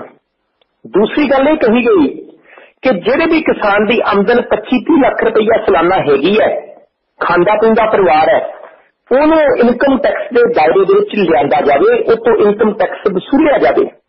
ਨਹੀਂ ਤਾਂ ਕਾਨੂੰਨ ਆਪਣਾ ਇਹ ਕਹਿੰਦਾ ਕਿ ਭਾਵੇਂ ਤੁਸੀਂ 25 ਕਰੋੜ ਰੁਪਏ ਦੀ ਕਮਾਈ ਕਰ ਲਓ, 30 ਦੀ ਕਰ ਲਓ, ਜੇ ਤੁਸੀਂ ਖੇਤੀਬਾੜੀ ਤੋਂ ਕਮਾਈ ਕਰਦੇ ਹੋ ਤਾਂ ਤੁਹਾਨੂੰ ਇੱਕ ਧੇਲੇ ਦਾ ਵੀ ਟੈਕਸ ਜਿਹੜਾ ਉਹ ਨਹੀਂ ਦੇਣਾ ਪੈਂਦਾ। ਇਹਦੇ ਨਾਲ ਨਾਲ ਜੇ ਕਿਸੇ ਕਿਸਾਨ ਦੇ ਕੋਲ ਕਹਿੰਦੇ 2 ਏਕੜ ਪੈਲੀ ਹੈ, ਉਸ ਬੰਦੇ ਦਾ ਵੀ ਬਿਜਲੀ ਦਾ ਬਿੱਲ ਮਾਫ, ਜਿਹਦੇ ਕੋਲ 150 ਏਕੜ ਹੈ ਉਹਦੇ ਕੋਲ ਵੀ ਬਿੱਲ ਮਾਫ। ਤੇ ਨਾਲ ਹੀ ਵੀ ਕਹਿ ਦਿੱਤਾ ਗਿਆ ਕਿ ਜਿਹੜਾ 20-25 ਏਕੜ ਦਾ ਮਾਲਕ ਹੈ ਉਹਦੇ ਤੋਂ ਵੱਧ ਖੇਤੀਬਾੜੀ ਵਾਲੇ ਕਿਸਾਨ ਦਾ ਬਿਜਲੀ ਦਾ ਬਿੱਲ ਮਾਫ ਨਹੀਂ ਹੋਣਾ ਚਾਹੀਦਾ, ਉਹਦੇ ਤੋਂ ਬਕਾਇਦਾ ਬਿਜਲੀ ਦਾ ਬਿੱਲ ਭਰਾਓ। ਉਹ ਬਿਜਲੀ ਦੇ ਬਿੱਲ ਦੇ ਇਕੱਠੇ ਹੋਏ ਪੈਸੇ ਸਧਾਰਨ ਜਿਹੜੇ ਖੇਤ ਮਜ਼ਦੂਰ ਨੇ, ਸਧਾਰਨ ਛੋਟੇ ਕਿਸਾਨ ਨੇ, ਉਹਨਾਂ ਦੇ ਉੱਤੇ ਖਰਚੋ।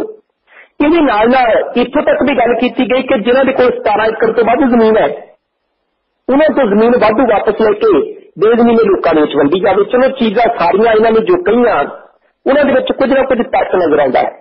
ਸੁਖਨਾਬ ਜੀ, ਤੇ ਆਉਣ ਵਾਲੇ ਸਮੇਂ ਦੇ ਵਿੱਚ ਇਹਨਾਂ ਚੀਜ਼ਾਂ ਦੇ ਉੱਤੇ ਚਰਚਾ ਚੱਲੀ ਤਾਂ ਸਭ ਤੋਂ ਵੱਧ ਨੁਕਸਾਨ ਕਿਹਨੂੰ ਹੋਣਾ ਹੈ? ਪੰਜਾਬ ਦੀ ਲੀਡਰਸ਼ਿਪ ਨੂੰ ਹੋਣਾ, ਕਿਉਂਕਿ ਬਹੁਤੇ ਜਿਹੜੇ ਪੰਜਾਬ ਦੇ ਲੀਡਰ ਨੇ ਕਿਤੇ ਨਾ ਕਿਤੇ ਖੇਤੀਬਾੜੀ ਕਰਦੇ ਨੇ। ਹੁਣ ਜਿਹੜੇ ਖੇਤੀਬਾੜੀ ਕਰਦੇ ਆ ਆਪ ਤਾਂ ਕਰਦੇ ਨਹੀਂ, ਜ਼ਮੀਨਾਂ ਬਣਾਈਆਂ ਹੋਈਆਂ, ਕਈ ਵਾਰੀ ਟੈਕਸ ਤੋਂ ਵੀ ਬਚਣਾ ਹੁੰਦਾ ਕਿ ਭਾਈ ਸਾਡੀ ਬਹੁਤੀ ਇਨਕਮ ਜਿਹੜੀ ਹੈ ਉਹ ਤਾਂ ਖੇਤੀਬਾੜੀ ਤੋਂ ਆਉਂਦੀ ਹੈ। ਇਹ ਦੁਨੀਆਂ ਗੱਲਾਂ ਮੱਤਾਂ ਕਰਦੇ ਆ। ਹੁਣ ਜੇ 100 ਤੋਂ 50 ਤੋਂ ਜਾਂ 40 ਏਕੜ ਤੋਂ ਵੱਧ ਵਾਲੇ ਜਿਹੜੇ ਕਿਸਾਨ ਨੇ ਉਹਨਾਂ ਨੂੰ ਬਿਜਲੀ ਦੀਆਂ ਮੋਟਰਾਂ ਦੇ ਬਿੱਲ ਲੱਗਦੇ ਆ ਤਾਂ ਬਹੁਤੇ ਲੀਡਰ ਦੱਬੇ ਜਾਣੇ ਆ, ਮੰਤਰੀ ਵਿਧਾਇਕ ਦੱਬੇ ਜਾਣੇ ਆ, ਤੇ ਰਿਸ਼ਤੇਦਾਰ ਦੱਬੇ ਜਾਣੇ ਆ। ਵੈਸੇ ਵੀ ਇੱਕ ਗੱਲ ਸੋਚਣ ਵਾਲੀ ਹੈ, ਜੇ ਆਪਾਂ ਹਲਫੀਆ ਬਿਆਨ ਕਰੀਏ ਪੰਜਾਬ ਦੇ ਲੀਡਰਾਂ ਦੇ, MLAs ਦੇ, ਬਹੁਤੇ ਕਹਿੰਦੇ ਆ ਕਿ ਅਸੀਂ ਖੇਤੀਬਾੜੀ ਕਰਦੇ ਆ। ਪੰਜਾਬ ਦੇ ਆਮ ਹਜ਼ਾਰਾਂ ਕਿਸਾਨਾਂ ਨੇ ਖੇਤੀਬਾੜੀ ਦੇ ਕਰਕੇ ਖੁਦਕੁਸ਼ੀ ਕੀਤੀ, ਕੋਈ ਲੀਡਰ ਤਾਂ ਮੈਂ ਕਦੇ ਸੁਣਿਆ ਨਹੀਂ ਜਿਹੜਾ ਇੰਨਾ ਜ਼ਿਆਦਾ ਆਰਥਿਕ ਤੌਰ ਦੇ ਉੱਤੇ ਤੰਗ ਹੋ ਗਿਆ ਉਹਦੇ ਖੇਤੀਬਾੜੀ ਤੋਂ ਕਿ ਉਹਨੂੰ ਖੁਦਕੁਸ਼ੀ ਕਰਨੀ ਪਈ ਹੋਵੇ। ਇਹਦੇ ਨਾਲ ਨਾਲ ਬਹੁਤ ਸਾਰੇ ਕਿਸਾਨਾਂ ਦੇ ਟਰੈਕਟਰ ਸੈਲਫ ਮਾਰ ਕੇ ਲੈ ਜਾਂਦੇ ਬੈਂਕਾਂ ਨੇ ਕਿ ਭਾਈ ਤੁਹਾਡੀਆਂ ਕਿਸ਼ਤਾਂ ਟੁੱਟ ਗਈਆਂ। ਅੱਜ ਤੱਕ ਮੈਂ ਕੋਈ ਲੀਡਰ ਇਦਾਂ ਦਾ ਨਹੀਂ ਸੁਣਿਆ ਜਿਹਨੇ ਖੇਤੀਬਾੜੀ ਦੇ ਲਈ ਕਰਜ਼ਾ ਲਿਆ ਹੋਵੇ, ਖੇਤੀਬਾੜੀ ਕਰਦਾ ਹੋਵੇ ਤਾਂ ਬੈਂਕ ਵਾਲੇ ਉਹਦਾ ਟਰੈਕਟਰ ਹੱਕ ਕੇ ਲੈ ਗਏ। ਹੁਣ ਇਹਦਾ ਮਤਲਬ ਹੈ ਕਿ ਕਿਤੇ ਨਾ ਕਿਤੇ ਕਿਸਾਨਾਂ ਨੂੰ ਮਿਲਦੀਆਂ ਜਿਹੜੀਆਂ ਰਿਆਇਤਾਂ ਨੇ, ਕਿਸਾਨਾਂ ਨੂੰ ਮਿਲਦੀਆਂ ਜਿਹੜੀਆਂ ਸਹੂਲਤਾਂ ਨੇ, ਉਹਦਾ ਇੱਕ ਬਹੁਤ ਵੱਡਾ ਹਿੱਸਾ ਜਿਹੜਾ ਹੈ ਅਮੀਰ ਜ਼ਿਮੀਂਦਾਰ, ਅਮੀਰ ਕਿਸਾਨ ਜਿਹੜਾ ਉਹਨਾਂ ਦੇ ਢਿੱਡ 'ਚ ਜਾਂਦਾ ਹੈ। ਤੇ ਏਕਤਾ ਉਗਰਾਹਾਂ ਕਿਸਾਨ ਯੂਨੀਅਨ ਦੀ ਇਹ ਪਹਿਲ ਕਰਕੇ ਚੰਗੀ ਹੈ ਤੇ ਵੇਖਦੇ ਆ ਕਿ ਇਸ ਮਸਲੇ ਨੂੰ ਉਹ ਪੰਜਾਬ ਸੂਬੇ ਦੇ ਵਿੱਚ ਕਿੰਨਾ ਕੁ ਹੱਦ ਚਰਚਾ ਦਾ ਕੇਂਦਰ ਬਣਾਉਣ ਦੇ ਵਿੱਚ ਸਫਲ ਹੁੰਦੇ ਆ। ਜੀ, ਚਰਚਾ ਪੰਜਾਬ ਸੂਬਾ ਕਾਫੀ ਵੱਡੇ ਸਵਾਲ ਨੇ ਜੀ ਇਹ, ਔਰ ਬੁਲਟ ਦੇ ਪਟਾਕਿਆਂ ਦੇ ਉੱਤੇ ਫਿਰ ਪਈ ਅਦਾਲਤ ਦੇ ਵਿੱਚ ਇਸ ਮਾਮਲੇ ਦੀ ਗੂੰਜ।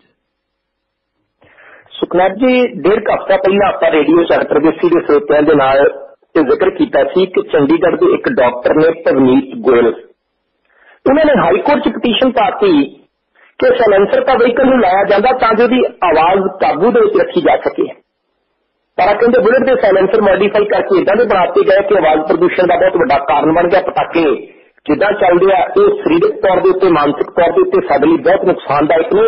ਮੁਕੰਮਲ ਪਾਬੰਦੀ ਇਹਨਾਂ ਤੇ ਲਾਈ ਜਾਵੇ।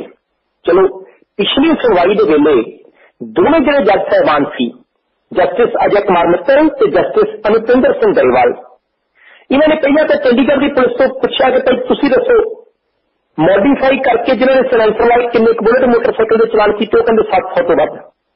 ਜੱਜ ਸਾਹਿਬ ਕਹਿੰਦੇ ਜੇ ਸਾਰਿਆਂ ਦੇ ਸਾਇਲੈਂਸਰ ਲਿਆਉਣ ਦੇ ਲਈ ਕਿਹਾ ਜਾਵੇ ਤੁਸੀਂ ਕਿਤੇ ਰੱਖੇ ਹੋਣੇ ਮਿਲਾਂਗੇ ਮਿਨੀ ਜੀ ਪਾਲੀ ਅਧਿਆਪਕ ਨੇ। ਫਿਰ ਉਹਨਾਂ ਇਹ ਪੁੱਛਿਆ, ਉਹ ਕਹਿੰਦੇ ਮੈਨੂੰ ਲੱਗਦਾ ਕਿ ਤੁਸੀਂ ਕੁਝ ਵਿਸ਼ੇਸ਼ ਇਲਾਕੇ ਦਾ ਲਾ ਕੇ ਚਲਾਨ ਕੱਟਦੇ ਹੋਗੇ, ਸਾਰੇ ਇਲਾਕੇ ਦਾ ਖਿਆਲ ਨਹੀਂ ਰੱਖਦੇ। ਪੁਲਿਸ ਨੇ ਕਿਹਾ ਨਹੀਂ ਜੀ ਅਸੀਂ ਸਾਰੇ ਖਿਆਲ ਰੱਖਦੇ ਹਾਂ। ਉਹ ਕਹਿੰਦੇ ਮੈਂ ਤਾਂ ਆਪਣੇ ਘਰ ਦੇ ਜਿਹੜੇ ਮਰਜ਼ੀ ਕਮਰੇ ਦੇ ਵਿੱਚ ਵੜ ਕੇ ਬੈਠ ਕੇ ਕੰਨਾਂ ਦੇ ਵਿੱਚ ਭਾਵੇਂ ਰੂਹ ਲੈ ਲਾ, ਮੈਨੂੰ ਪਟਾਕੇ ਬੁਲਟ ਦੇ ਸੁਣਦੇ ਆ, ਤੁਹਾਨੂੰ ਚੌਂਕ ਦੇ ਵਿੱਚ ਨਾਕੇ ਤੇ ਖੜਿਆਂ ਨੂੰ ਵੀ ਉਹ ਪਟਾਕੇ ਕਿਉਂ ਨਹੀਂ ਸੁਣਦੇ? ਚਲੋ ਸੁਣਵਾਈ ਹੋਈ ਤੇ ਸੁਣਵਾਈ ਦੇ ਵਿੱਚੋਂ ਸੁਖਨੈਬ ਜੀ ਇਹ ਗੱਲ ਸਾਫ਼ ਹੋ ਗਈ। ਜੱਜ ਸਾਹਿਬ ਜੋ ਕਹਿੰਦੇ ਠੀਕ ਕਹਿੰਦੇ ਸੀ। ਉਹ ਕਹਿੰਦੇ ਕਿ ਮੈਨੂੰ ਆਪਣੇ ਘਰ ਦੇ ਵਿੱਚ ਆਪਣੇ ਸੈਕਟਰ ਦੇ ਵਿੱਚ ਪਟਾਕੇ ਅਕਸਰ ਸੁਣਾਈ ਦਿੰਦੇ ਹੈ ਤੇ ਪੁਲਿਸ ਦੀ ਰਿਪੋਰਟ ਦੇ ਵਿੱਚ ਉਹਨਾਂ ਦੇ ਸੈਕਟਰ ਦੇ ਵਿੱਚ ਕਿਸੇ ਵੀ ਤਰ੍ਹਾਂ ਦਾ ਕੋਈ ਚਲਾਨ ਬੁਲਟ ਦਾ ਕੱਟਿਆ ਹੀ ਨਹੀਂ ਸੀ ਕਿਹਾ। ਦੂਸਰੇ ਪਾਸੇ ਐਸੀ ਅਦਾਲਤ ਨੇ ਕਹਿ ਦਿੱਤਾ ਕਿ ਜਿਹੜਾ ਪਹਿਲੀ ਵਾਰੀ ਪਟਾਕੇ ਵਜਾਉਂਦਾ ਫੜ ਹੋ ਗਿਆ ਉਹਨੂੰ 1000 ਰੁਪਇਆ ਜੁਰਮਾਨਾ, ਦੂਸਰੀ ਵਾਰੀ ਫੜ ਹੋ ਗਿਆ ਤਾਂ 6 ਮਹੀਨੇ ਦੀ ਕੈਦ ਤੇ 2000 ਰੁਪਇਆ ਜੁਰਮਾਨਾ। ਇੱਥੋਂ ਤੱਕ ਕਿ ਚੰਡੀਗੜ੍ਹ ਤੇ ਆਸ-ਪਾਸ ਦੇ ਇਲਾਕਿਆਂ ਦੇ ਵਿੱਚ ਜਿਹੜੇ ਕੁਝ ਇੱਕ ਕਾਰੋਬਾਰੀ ਨੇ, ਮਕੈਨਿਕ ਨੇ, ਜਿਹੜੇ ਬੁਲਟ ਦੇ ਮੋਟਰਸਾਈਕਲ ਦੇ ਸਾਇਲੈਂਸਰ ਨੂੰ ਮੋਡੀਫਾਈ ਕਰਦੇ ਆ, ਉਹਨਾਂ ਤੱਕ ਵੀ ਸੁਨੇਹੇ ਪਹੁੰਚਾਉਣ ਦੀ ਗੱਲ ਹਾਈ ਕੋਰਟ ਨੇ ਆਖੀ ਕਿ ਕਿਸੇ ਵੀ ਵੇਲੇ ਉਹਨਾਂ ਨੂੰ ਵੀ ਅਦਾਲਤ ਦੇ ਵਿੱਚ ਜਿਹੜਾ ਸੱਦਿਆ ਜਾ ਸਕਦਾ ਕਿ ਤੁਸੀਂ ਵੀ ਬਰਾਬਰ ਦੇ ਦੋਸ਼ੀ ਹੋ। ਹੁਣ ਦੇਖਦੇ ਹਾਂ ਕਿ ਸਾਰੇ ਮਸਲੇ ਦੇ ਵਿੱਚ ਆਉਣ ਵਾਲੀ ਜਿਹੜੀ ਅਪ੍ਰੈਲ ਮਹੀਨੇ ਦੀ ਤਰੀਕ ਹੋਣੀ ਹੈ, ਹਾਲਾਂਕਿ ਅਜੇ ਤਾਂ 19 ਮਾਰਚ ਨੂੰ ਵੀ ਇੱਕ ਵਾਰੀ ਟੱਕਰਨਾ ਹੈ ਅਦਾਲਤ ਦੇ ਵਿੱਚ ਇਹਨਾਂ ਸਾਰੀਆਂ ਧਿਰਾਂ ਨੇ, ਪਰ ਮੈਨੂੰ ਲੱਗਦਾ ਕਿ ਅਪ੍ਰੈਲ ਦੇ ਵਿੱਚ ਸਾਰਾ ਮਸਲਾ ਜਿਹੜਾ ਨਿਪਟ ਜਾਣਾ। ਹਦਾਇਤਾਂ ਕਿਹੜੀਆਂ ਦਿੱਤੀਆਂ ਜਾਂਦੀਆਂ, ਹਦਾਇਤਾਂ ਦੀ ਪਾਲਣਾ ਸਾਡਾ ਪ੍ਰਸ਼ਾਸਨ ਕਿੰਨੇ ਕੁ ਢੰਗ ਦੇ ਨਾਲ ਕਰਦਾ ਤੇ ਕਿੰਨੇ ਕੁ ਨਾਲ ਕਰਾਉਂਦਾ, ਉਹਦੇ ਤੇ ਨਿਰਭਰ ਕਰੇਗਾ ਕਿ ਭਵਿੱਖ ਦੇ ਵਿੱਚ ਬੁਲਟ ਦੇ ਪਟਾਕੇ ਦੇ ਨਾਲ ਕਿਸੇ ਔਰਤ ਦੀ ਗੋਦ ਦੇ ਵਿੱਚ ਜਿਹੜਾ ਬੱਚਾ ਉਹ ਤਬਕ ਕੇ ਸੁੱਤਾ ਪਿਆ ਉੱਠਦਾ ਕਿ ਨਹੀਂ ਉੱਠਦਾ। ਬੁਲਟ ਦੇ ਪਟਾਕਿਆਂ ਦੇ ਉੱਤੇ ਰੋਕ ਲੱਗਣ ਤੇ ਨਿਰਭਰ ਕਰਨਾ, ਕੋਈ ਬਜ਼ੁਰਗ ਬੰਦਾ, ਕੋਈ ਬਜ਼ੁਰਗ ਔਰਤ ਜਿਹੜੀ ਹੈ ਉਹ ਖੁੰਡੀ ਲੈ ਕੇ ਜਿਹੜੀ ਹੈ ਉਹ ਥੋੜੀ ਜਿਹੀ ਟੇਢੀ ਜਿਹੀ ਹੋ ਕੇ ਤੁਰਦੀ ਹੈ, ਬਿਮਾਰ ਠਮਾਰ ਹਸਪਤਾਲ ਜਾਂਦੀ ਹੈ ਤੇ ਪਟਾਕਾ ਇੰਨੀ ਜ਼ੋਰ ਦੀ ਵੱਜਦਾ ਕਿ ਬੀਬੀ ਜਿਹੜੀ ਹੈ ਉਸ ਵੇਲੇ ਖੁੰਡੀ ਇੱਥੋਂ ਛੁੱਟ ਜਾਂਦੀ ਹੈ। ਸੋ ਸਮੱਸਿਆਵਾਂ ਬਹੁਤ ਨੇ। ਪਹਿਲੀ ਗੱਲ ਹੈ ਕਿ ਪੰਜਾਬ ਦੇ ਗੱਭਰੂ ਜਿਹੜੇ ਨੇ, ਭਾਵੇਂ ਉਹ ਹਰਿਆਣੇ ਦੇ ਪੰਜਾਬ ਨਾਲ ਲੱਗਦੇ ਇਲਾਕਿਆਂ ਦੇ ਹੋਣ ਤੇ ਭਾਵੇਂ ਚੰਡੀਗੜ੍ਹ ਚ ਹੋਣ ਤੇ ਭਾਵੇਂ ਪੰਜਾਬ ਚ ਹੋਣ, ਉਹਨਾਂ ਨੂੰ ਸਮਝਣਾ ਚਾਹੀਦਾ ਕਿ ਪਟਾਕੇ ਤਾਂ ਆਪਣੀ ਖੇਤੀਬਾੜੀ ਦੇ ਪੈ ਰਹੇ ਭਾਈ ਜੀ। ਪਟਾਕੇ ਤਾਂ ਜਿਹੜੇ ਆਹੇ ਲੱਗੇ ਲਟਕ ਰਹੇ ਬੰਦੇ ਇਹਨਾਂ ਦੇ ਪੈ ਰਹੇ ਆ। ਆ ਪਟਾਕੇ ਤਾਂ ਆਪਾਂ ਬਥੇਰੇ ਆ ਵਿਆਹਾਂ ਦੇ ਵਿੱਚ ਗੁੜੀਆਂ ਚਲਾਈ ਜਾਂਦੇ ਆ। ਪਟਾਕੇ ਤਾਂ ਆਪਣੀ ਇਕਨੋਮੀ ਦੇ ਪਏ ਹੋਏ ਆ। ਔਰ ਜਦੋਂ ਆ ਕੇ ਕਿਤੇ ਡਿੱਗਦਾ ਹੈਰੋਇਨ ਦਾ ਪੈਕਟ ਜਾਂ ਪਟਾਕਾ ਤਾਂ ਉਸ ਲਈ ਪੈ ਜਾਂਦਾ 5-7 ਟੱਬਰਾਂ ਦਾ, ਤੇ ਤੁਹਾਨੂੰ ਬੁਲਟ ਦੇ ਪਟਾਕੇ ਵਜਾ ਕੇ ਪਤਾ ਨਹੀਂ ਕਿਹੜੇ ਬੰਦੇ ਨੂੰ ਜਗਾਉਣ ਦੇ ਵਿੱਚ ਆਨੰਦ ਆ ਰਿਹਾ, ਮਜ਼ਾ ਆ ਰਿਹਾ। ਸੋਚ ਵਿਚਾਰ ਤਾਂ ਕਰ ਹੀ ਲੈਣੀ ਚਾਹੀਦੀ ਹੈ ਜੀ। ਤੇ ਨਜਾਇਜ਼ ਮਾਈਨਿੰਗ ਇਸ ਮਾਮਲੇ 'ਚ ਛਾਪੇਮਾਰੀ ਦਾ ਸਿਲਸਿਲਾ ਜਾਰੀ ਹੈ WhatsApp ਹਜੇ ਫੜਿਆ ਵੀ ਕਿਉਂ ਹੀ ਛਾਪੇ ਵੱਜੀ ਜਾਂਦੇ ਜੀ? ਸੁਖਨੈਬ ਜੀ ਬੜੇ ਬੰਦੇ ਫੜੇ, ਹੁਣ ਤਾਂ ਕੋਈ ਏਦਾਂ ਦੀ ਗੱਲ ਹੀ ਨਹੀਂ। ਹੁਣ ਨਹੀਂ ਕਹਿਣਾ ਚਾਹੀਦਾ ਕਿਸੇ ਨੂੰ ਕਿ ਨਹੀਂ ਫੜੇ। ਕਿੰਨੇ ਪੋਕਲੀਨ ਮਸ਼ੀਨਾਂ ਚਲਾਉਣ ਵਾਲੇ ਫੜ ਲਏ, ਕਿੰਨੇ ਅਸੀਂ ਟਰੈਕਟਰ ਚਲਾਉਣ ਵਾਲੇ ਫੜ ਲਏ, ਕਿੰਨੇ ਆਪਾਂ ਟਿੱਪਰ ਚਲਾਉਣ ਵਾਲੇ ਫੜ ਲਏ। ਹੁਣ ਇੰਨੇ ਵੱਡੇ ਜੇ ਅੰਕੜੇ ਪੁੱਛੇ ਜਾਣ ਨਾ ਕੱਲ ਨੂੰ ਕਿਸੇ ਪ੍ਰੈਸ ਕਾਨਫਰੰਸ ਦੇ ਵਿੱਚ, ਤਾਂ ਅੰਕੜੇ ਬਥੇਰੇ ਨੇ ਕਿ ਭਾਈ ਅਸੀਂ ਇੰਨੇ ਬੰਦੇ ਕਾਬੂ ਕਰ ਲਏ। ਪਰ ਜਿਹਨੇ ਕਿਹਾ ਸੀ ਕਿ ਪੋਕਲੀਨ ਮਸ਼ੀਨ ਉੱਥੇ ਲੈ ਕੇ ਚੱਲ, ਜਿਹੜਾ ਪਾਬੰਦੀਸ਼ੁਦਾ ਮਸ਼ੀਨ ਨੂੰ ਖਰੀਦ ਕੇ ਲਿਆਇਆ, ਜਿੱਥੇ ਨਜਾਇਜ਼ ਮਾਈਨਿੰਗ ਜਾਂਦੀ ਸੀ, ਉਹਨਾਂ ਦੇ ਵਿੱਚੋਂ ਨਹੀਂ ਅਸੀਂ ਅਜੇ ਕੋ ਫੜਿਆ। ਫੜ ਲਾਂਗੇ ਜੇ ਸਾਨੂੰ ਦੁਬਾਰਾ ਕਿਤੇ ਚੇਤਾ ਆ ਗਿਆ ਜੇ ਹੈਲੀਕਾਪਟਰ ਦੇ ਵਿੱਚ ਤੇਲ ਕਿਤੇ ਜੀ। ਬਿਲਕੁਲ ਗੁਰਨਾਥ ਜੀ ਗੱਲ ਤੁਹਾਡੀ ਠੀਕ ਹੈ ਕਿ ਪਤਾ ਨਹੀਂ ਅਗਲੇ ਕਿਹਦੇ ਕਰਕੇ ਬਚੀ ਜਾਂਦੇ ਆ। ਤੇ ਹੁਣ ਹਾਲਾਤ ਇਹ ਨੇ, ਕੈਪਟਨ ਅਮਰਿੰਦਰ ਸਿੰਘ ਨੇ ਲਗਾਤਾਰ 3 ਮੀਟਿੰਗਾਂ ਕੀਤੀਆਂ, ਨਜਾਇਜ਼ ਮਾਈਨਿੰਗ ਦੇ ਮੁੱਦੇ ਤੇ ਸਖਤ ਹਦਾਇਤਾਂ ਦਿੱਤੀਆਂ। ਮੈਂ ਕਹਿੰਦਾ ਸਾਲ ਸਾਰਾ ਬੀਤ ਗਿਆ, ਕੋਈ ਗੱਲ ਨਹੀਂ, ਜਿੰਨੀ ਰੇਤਾ ਕੱਢਣੀ ਸੀ ਕੱਢ ਲਈ, 10-11 ਹਜ਼ਾਰ ਕਰੋੜ ਦਾ ਚੂਨਾ ਲੱਗਣਾ ਸੀ ਲੱਗ ਗਿਆ। ਕਪਤਾਨ ਸਾਹਿਬ ਦੇ ਕੋਲ ਕਲਾਵੇ ਦੇ ਵਿੱਚ ਲੈਣ ਦੇ ਲਈ ਮੁੱਖ ਮੰਤਰੀ ਦੇ ਰੂਪ ਵਿੱਚ 4 ਸਾਲ ਅਜੇ ਪੂਰੇ ਨੇ। ਇਹਨਾਂ 4 ਸਾਲਾਂ ਦੇ ਵਿੱਚ ਵੀ ਕਿਤੇ ਨਜਾਇਜ਼ ਮਾਈਨਿੰਗ ਕਰਨ ਵਾਲੇ ਦੇ ਬਿੰਗ ਵਾਲੇ ਕੱਢ ਕੇ ਰੱਖ ਦੇਣਾ ਇੱਕ ਵਾਰੀ, ਤਾਂ ਪੰਜਾਬ ਦੇ ਲੋਕੀ ਅਜੇ ਵੀ ਹੱਥੀਂ ਛਾਵਾਂ ਕੈਪਟਨ ਅਮਰਿੰਦਰ ਸਿੰਘ ਹੋਰਾਂ ਨੂੰ ਕਰਨ ਨੂੰ ਤਿਆਰ ਨੇ। ਗੁਰਦਾਸਪੁਰ ਦੇ ਵਿੱਚ ਛਾਪੇਮਾਰੀ ਹੋਈ, ਜਲਾਲਾਬਾਦ 'ਚ ਹੋਈ, ਹੁਸ਼ਿਆਰਪੁਰ 'ਚ ਹੋਈ, ਰੋਪੜ 'ਚ ਹੋਈ, ਫਿਰੋਜ਼ਪੁਰ 'ਚ ਹੋਈ। ਅੱਜ ਇਹਨਾਂ 5 ਜਗ੍ਹਾ ਦੇ ਉੱਤੇ ਜਿੱਥੇ ਜਿੱਥੇ ਕਿਤੇ ਸੰਭਾਵਨਾਵਾਂ ਸੀ ਕਿ ਨਜਾਇਜ਼ ਮਾਈਨਿੰਗ ਜਿਹੜੀ ਹੈ ਅਜੇ ਤੱਕ ਵੀ ਚੱਲੀ ਜਾਂਦੀ ਹੈ, ਉਹਨਾਂ ਸਾਰੀਆਂ ਥਾਵਾਂ ਦੇ ਉੱਤੇ ਛਾਪੇਮਾਰੀ ਕੀਤੀ ਗਈ ਹੈ। ਕਿਤੇ ਟਰੈਕਟਰ ਟਰਾਲੀ ਫੜ ਲਿਆ, 1-2 ਪੋਕਲੀਨ ਮਸ਼ੀਨਾਂ ਅੱਜ ਵੀ ਫੜ ਹੋਈਆਂ, ਤੇ ਲੱਗਦਾ ਹੈ ਕਿ ਕੰਮ ਕਿਤੇ ਨਾ ਕਿਤੇ ਥੋੜੀ ਦੇਰ ਦੇ ਲਈ ਸਹੀ ਦੁਰਸਤ ਜ਼ਰੂਰ ਹੋਏਗਾ। ਦੂਸਰੇ ਪਾਸੇ ਚਰਚਾ ਫਿਰ ਚੱਲ ਪਈ। ਚਰਚਾ ਇੰਟੈਲੀਜੈਂਸ ਦੀ ਇੱਕ ਰਿਪੋਰਟ ਵੀ ਚੱਲ ਰਹੀ ਹੈ, ਜਿਹਦੇ ਵਿੱਚ ਮੰਨਿਆ ਜਾ ਰਿਹਾ ਕਿ 30 ਤੋਂ ਲੈ ਕੇ 32 ਨਾਮ ਨੇ, कुछ विधायक कांग्रेस से, कुछ अकालियां दे, एक अद्धा नवी बनी वक्री राजनीति करने वाली आम आदमी पार्टी के भी। हालांकि वो नाम नशर नहीं किए गए, अधिकारत तौर पर तो बिल्कुल नहीं किए गए। अज चर्चा वैसे चली जाती है, पर इन्नी गल जरूर है कि कांग्रेस पार्टी के जो एक विधायक नूं जाके पुछना कि तुहाडा नाम बोलदा, अगला कहना नहीं नहीं नहीं मेरा नहीं नाम बोलदा, मैं तो मंत्री बनना, मैंने मंत्री बन के रोकने के लिए सब कुछ किया जा रहा है। असल में साडी पार्टी के फलाने विधायक का फलाना मुंडा जिहड़ा कोई काम करी जांदा। ते जदों सुनील जाखड़ मैंबर पार्लीमेंट नूं, सुनील जाखड़ कांग्रेस पार्टी के सूबा प्रधान नूं पत्रकारां ने जाके पूछा कि जाखड़ साहब तुसीं तां कहिंदे सी कि असीं सरकार ही बड़ी वधिया देनी है, आ देखो तुहाडे अपने ही बंदे एक दूजे का नाम लाई जांदे कि भाई माइनिंग मैं नहीं करता, फलाना कराउंदा। जाखड़ साहब कहिंदे देखो एक दूजे का नाम चलना बहुत गलत है, असीं जांच पड़ताल करांगे, जे कोई भी साडा बंदा जिहड़ा इस सारे मामले दे विच शामिल होया तां कार्रवाई ठोक वजा के करांगे। तुहानूं बहुती जिहड़ी चिंता करन दी लोड़ कोई नहीं। चिंता तां सुखनैब जी करनी है ना, 11,000 करोड़ रुपया बहुत हुंदा। असीं पंजाब के किसानों का कर्जा माफ करना, पता नहीं किन्नी बारी ठूठा लैके जेतली साहब को गए, पता नहीं किन्नी बारी मोदी साहब का मिन्नत करला किया, सानू किसी ने घेली नहीं दी। तो जे असीं उन्हां दी मिन्नतां करन दी थां पैसे ते लेके जनरेट करने शुरू कर दईए तो मैनूं लगदा है कि आ मंगण जाण दा जिहड़ा ढंग तरीका सानूं वैसे बदलना पै जी। सुखपाल सिंह खैरा ने सीधे तौर पर कैप्टन अमरिंदर सिंह के सामने सवाल खड़े कर दिते। देखो पंजाब विधान सभा च विरोधी धिर दे नेता ने बजट सैशन बड़ी छेती 11वें दिन चलने वाला, तो खैरा साहब की कह गए, वो कहते कप्तान साहब आप मन्ने सी कहने कोल इंटैलीजेंस की रिपोर्ट है, तो जेडे भी नाम कहते इंटैलीजेंस की रिपोर्ट है कैप्टन अमरिंदर सिंह जनतक कर दे कि देश की सुरक्षा में कोई खतरा पैदा हो चला जो आप डिस्कलोज नहीं करने। सगों पंजाब के लोगों को पता लग जू कि जेडे चिट्टे कुर्ते पजामे वाले लीडर की या बड़े बंदे की या सफेद पोश की आप बल्ले बल्ले बहुत कराते सी, असल में किरदार इदा का। हुण कैप्टन अमरिंदर सिंह होरां दी प्रतिक्रिया कोई नहीं आई, ना उन्होंने लिस्ट जाहिर करनी है, पर इन्नी गल जरूर है कि कैप्टन अमरिंदर सिंह की अगवाई के विच चल रही कांग्रेस पार्टी की जिहड़ी मौजूदा सरकार है नजायज माइनिंग ने उन्होंने दे गले दे विच बहुत बड़ा अंगूठा दिता होया। इत्थों तक भी पता लग्या कि रिपोर्टां सारियां राहुल गांधी के कोल ने ते जिहड़े कांग्रेसी विधायक पिछले कई महीनों तो तैयारी कर रहे थे, मार रहे थे डंड ते बैठकां कि मंत्री बनना ही बनना, रेता के काले कारोबार दे विच उन्हां दा भी कईयां दा पता कट्टिया जाण दी संभावना है जी। ते वार्ड साहब पंचायती चोणां लई कहंदे वार्डबंदी दा काम लड़क गया जी। सुखनैब जी जो महीना क पहला तृप्त रजिंदर सिंह बाजवा जिहड़े कि संबंधित महकमे के मंत्री ने उन्होंने यह गल आख दी ना कि भाई देखो मई महीने कहते असीं पंचायती चोणां करा देनियां। बड़े बंदे दावेदार जिहड़े कोई पिछली बार का जितया एदकी कहता मैं फिर सरपंच बनना, कोई पिछली बार का हारिया कहता कि एदकी तो बनना ही बनना, कोई तीसरी धिर वाला कहता मैं चुप चपीते दाल आ जाना। ये सारे बंदे जिहड़े भविखी दावेदार सी अगलियां ने सियासी तौर पर दंड बैठकां मारनियां शुरू कर दियां सी। जिहड़ा पिंड दा अमीर बंदा तो सरपंची का चाहवान या सरपंच बन चुकिया अपनी कार जिहड़ी भजाई नहीं जाता सी कि मैनूं पिंड दा कोई बंदा जिहड़ा जीटी वाल नूं तुरिया जांदा बिठा के नहीं जाना पै जाए, वो हुण आप कार दीयां ब्रेकां मार मार के जे कोई बीबी बट बन्ने तो पट्ठे बड के धरी बन के खड़ी है ना कि मैनूं कुछ चुकाउणा होवे तां आप बाहर निकल के बेबे मैं तैनूं वेख्या मैं सोचा धरी चुका देवां, जे कहे तां आप छड्डिया वा। इदां दे काम करन लग पिया सी।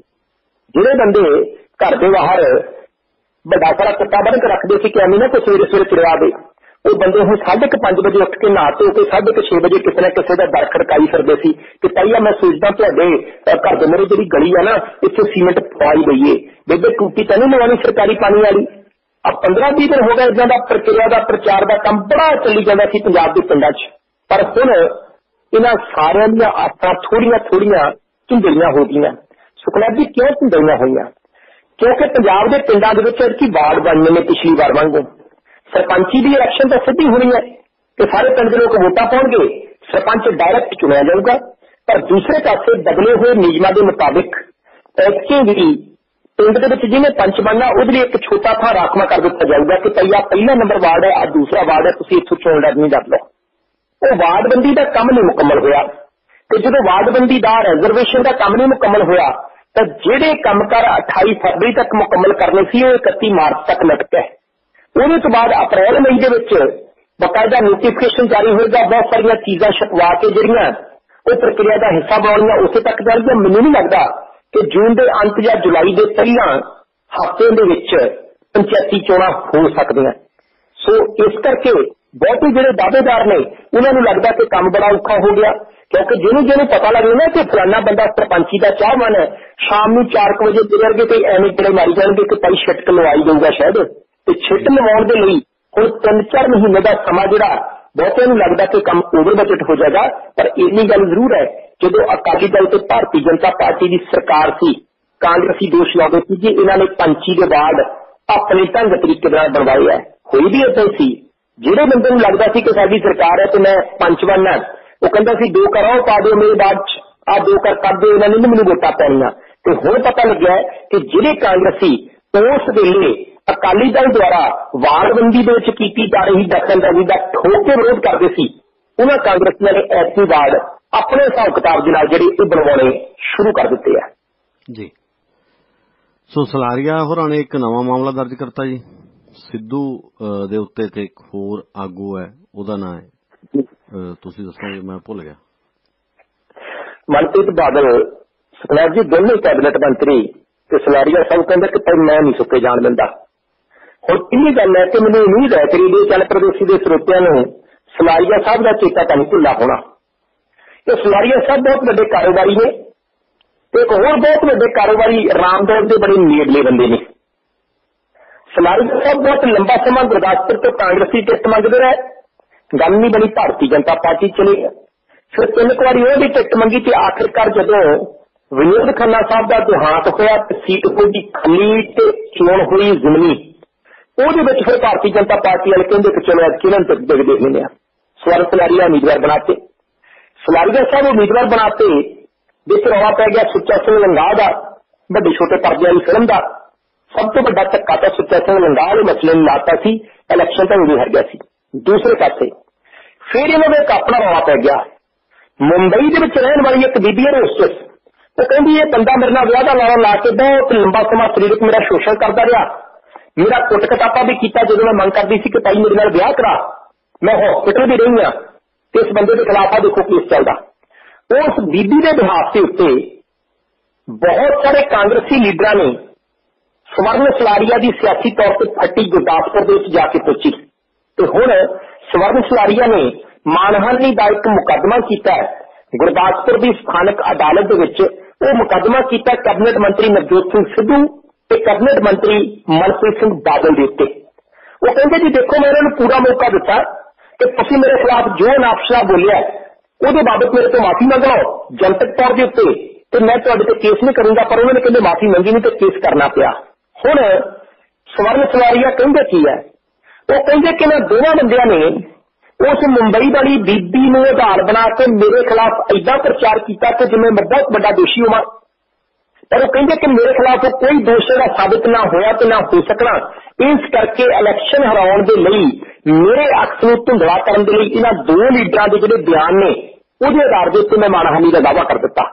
ਸੋ ਵੇਖਦੇ ਹਾਂ ਕਿ ਹੁਣ ਨਵਜੋਤ ਸਿੰਘ ਸਿੱਧੂ ਤੇ ਮਨਪ੍ਰੀਤ ਸਿੰਘ ਬਾਦਲ ਸਵਰਨ ਸਲਾਰੀਆ ਦੁਆਰਾ ਕੀਤੇ ਗਏ ਮਾਨਹਾਨੀ ਦੇ ਕੇਸ ਦੇ ਵਿੱਚ ਆਪੋ ਆਪਣਾ ਪੱਖ ਜਿਹੜਾ ਉਹ ਕਿਵੇਂ ਰੱਖਦੇ ਹੈ। ਪਰ ਇੰਨੀ ਗੱਲ ਜ਼ਰੂਰ ਹੈ ਕਿ ਹੋਣਾ ਤਾਂ ਕੀ ਹੈ, ਸਲਾਰੀਆ ਸਾਹਿਬ ਜਿਹੜੀ ਚੋਣ ਤੁਸੀਂ ਹਾਰਨੀ ਸੀ ਹਾਰ ਗਏ। ਐਤਕੀ ਭਾਰਤੀ ਜਨਤਾ ਪਾਰਟੀ ਵੱਲੋਂ ਵਰਕਰਾਂ ਦੇ ਵਿੱਚ ਚੰਗੇ ਤਰੀਕੇ ਜ਼ਮੀਨੀ ਪੱਧਰ ਦੇ ਉੱਤੇ ਜੇ ਵਿਚਰੋਗੇ ਤਾਂ ਹੋ ਸਕਦਾ ਅਗਲੀ ਵਾਰੀ ਦਾਲ ਲੱਗ ਜਾਏ, ਨਹੀਂ ਤਾਂ ਫੱਟੀ ਤਾਂ ਤੁਹਾਡੀ ਪੁੱਛੀ ਹੋਈ ਗਈ ਹੈ ਜੀ। ਬਾੜ ਸਾਹਿਬ ਇੱਕ ਛੋਟੀ ਜਿਹੀ ਬ੍ਰੇਕ ਲੈ ਲਈਏ ਜੀ, ਬ੍ਰੇਕ ਤੋਂ ਬਾਅਦ ਗੱਡੀ ਗੇਅਰ 'ਚ ਹੀ ਰੱਖਦੇ ਹਾਂ ਜੀ।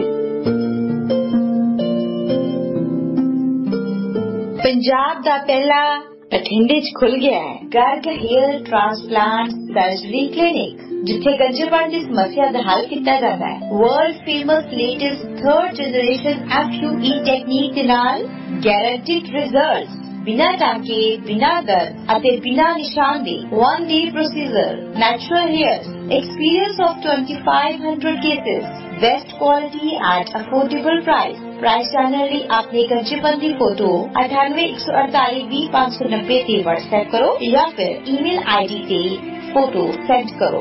ईमेल आईडी है garghairtransplantclinic@gmail.com। एयरपोर्ट तो लैके आउण ते होटल दे विच ठहराउण दा प्रबंध भी कीता जांदा है। तुसी वैबसाइट विजिट कर सकते हो gargclinic.com। सो अपनी पुरानी लुक वापस पाने आज ही कॉल करो 98-148-20-590 98-148-20590 Garg hair transplant surgery clinic.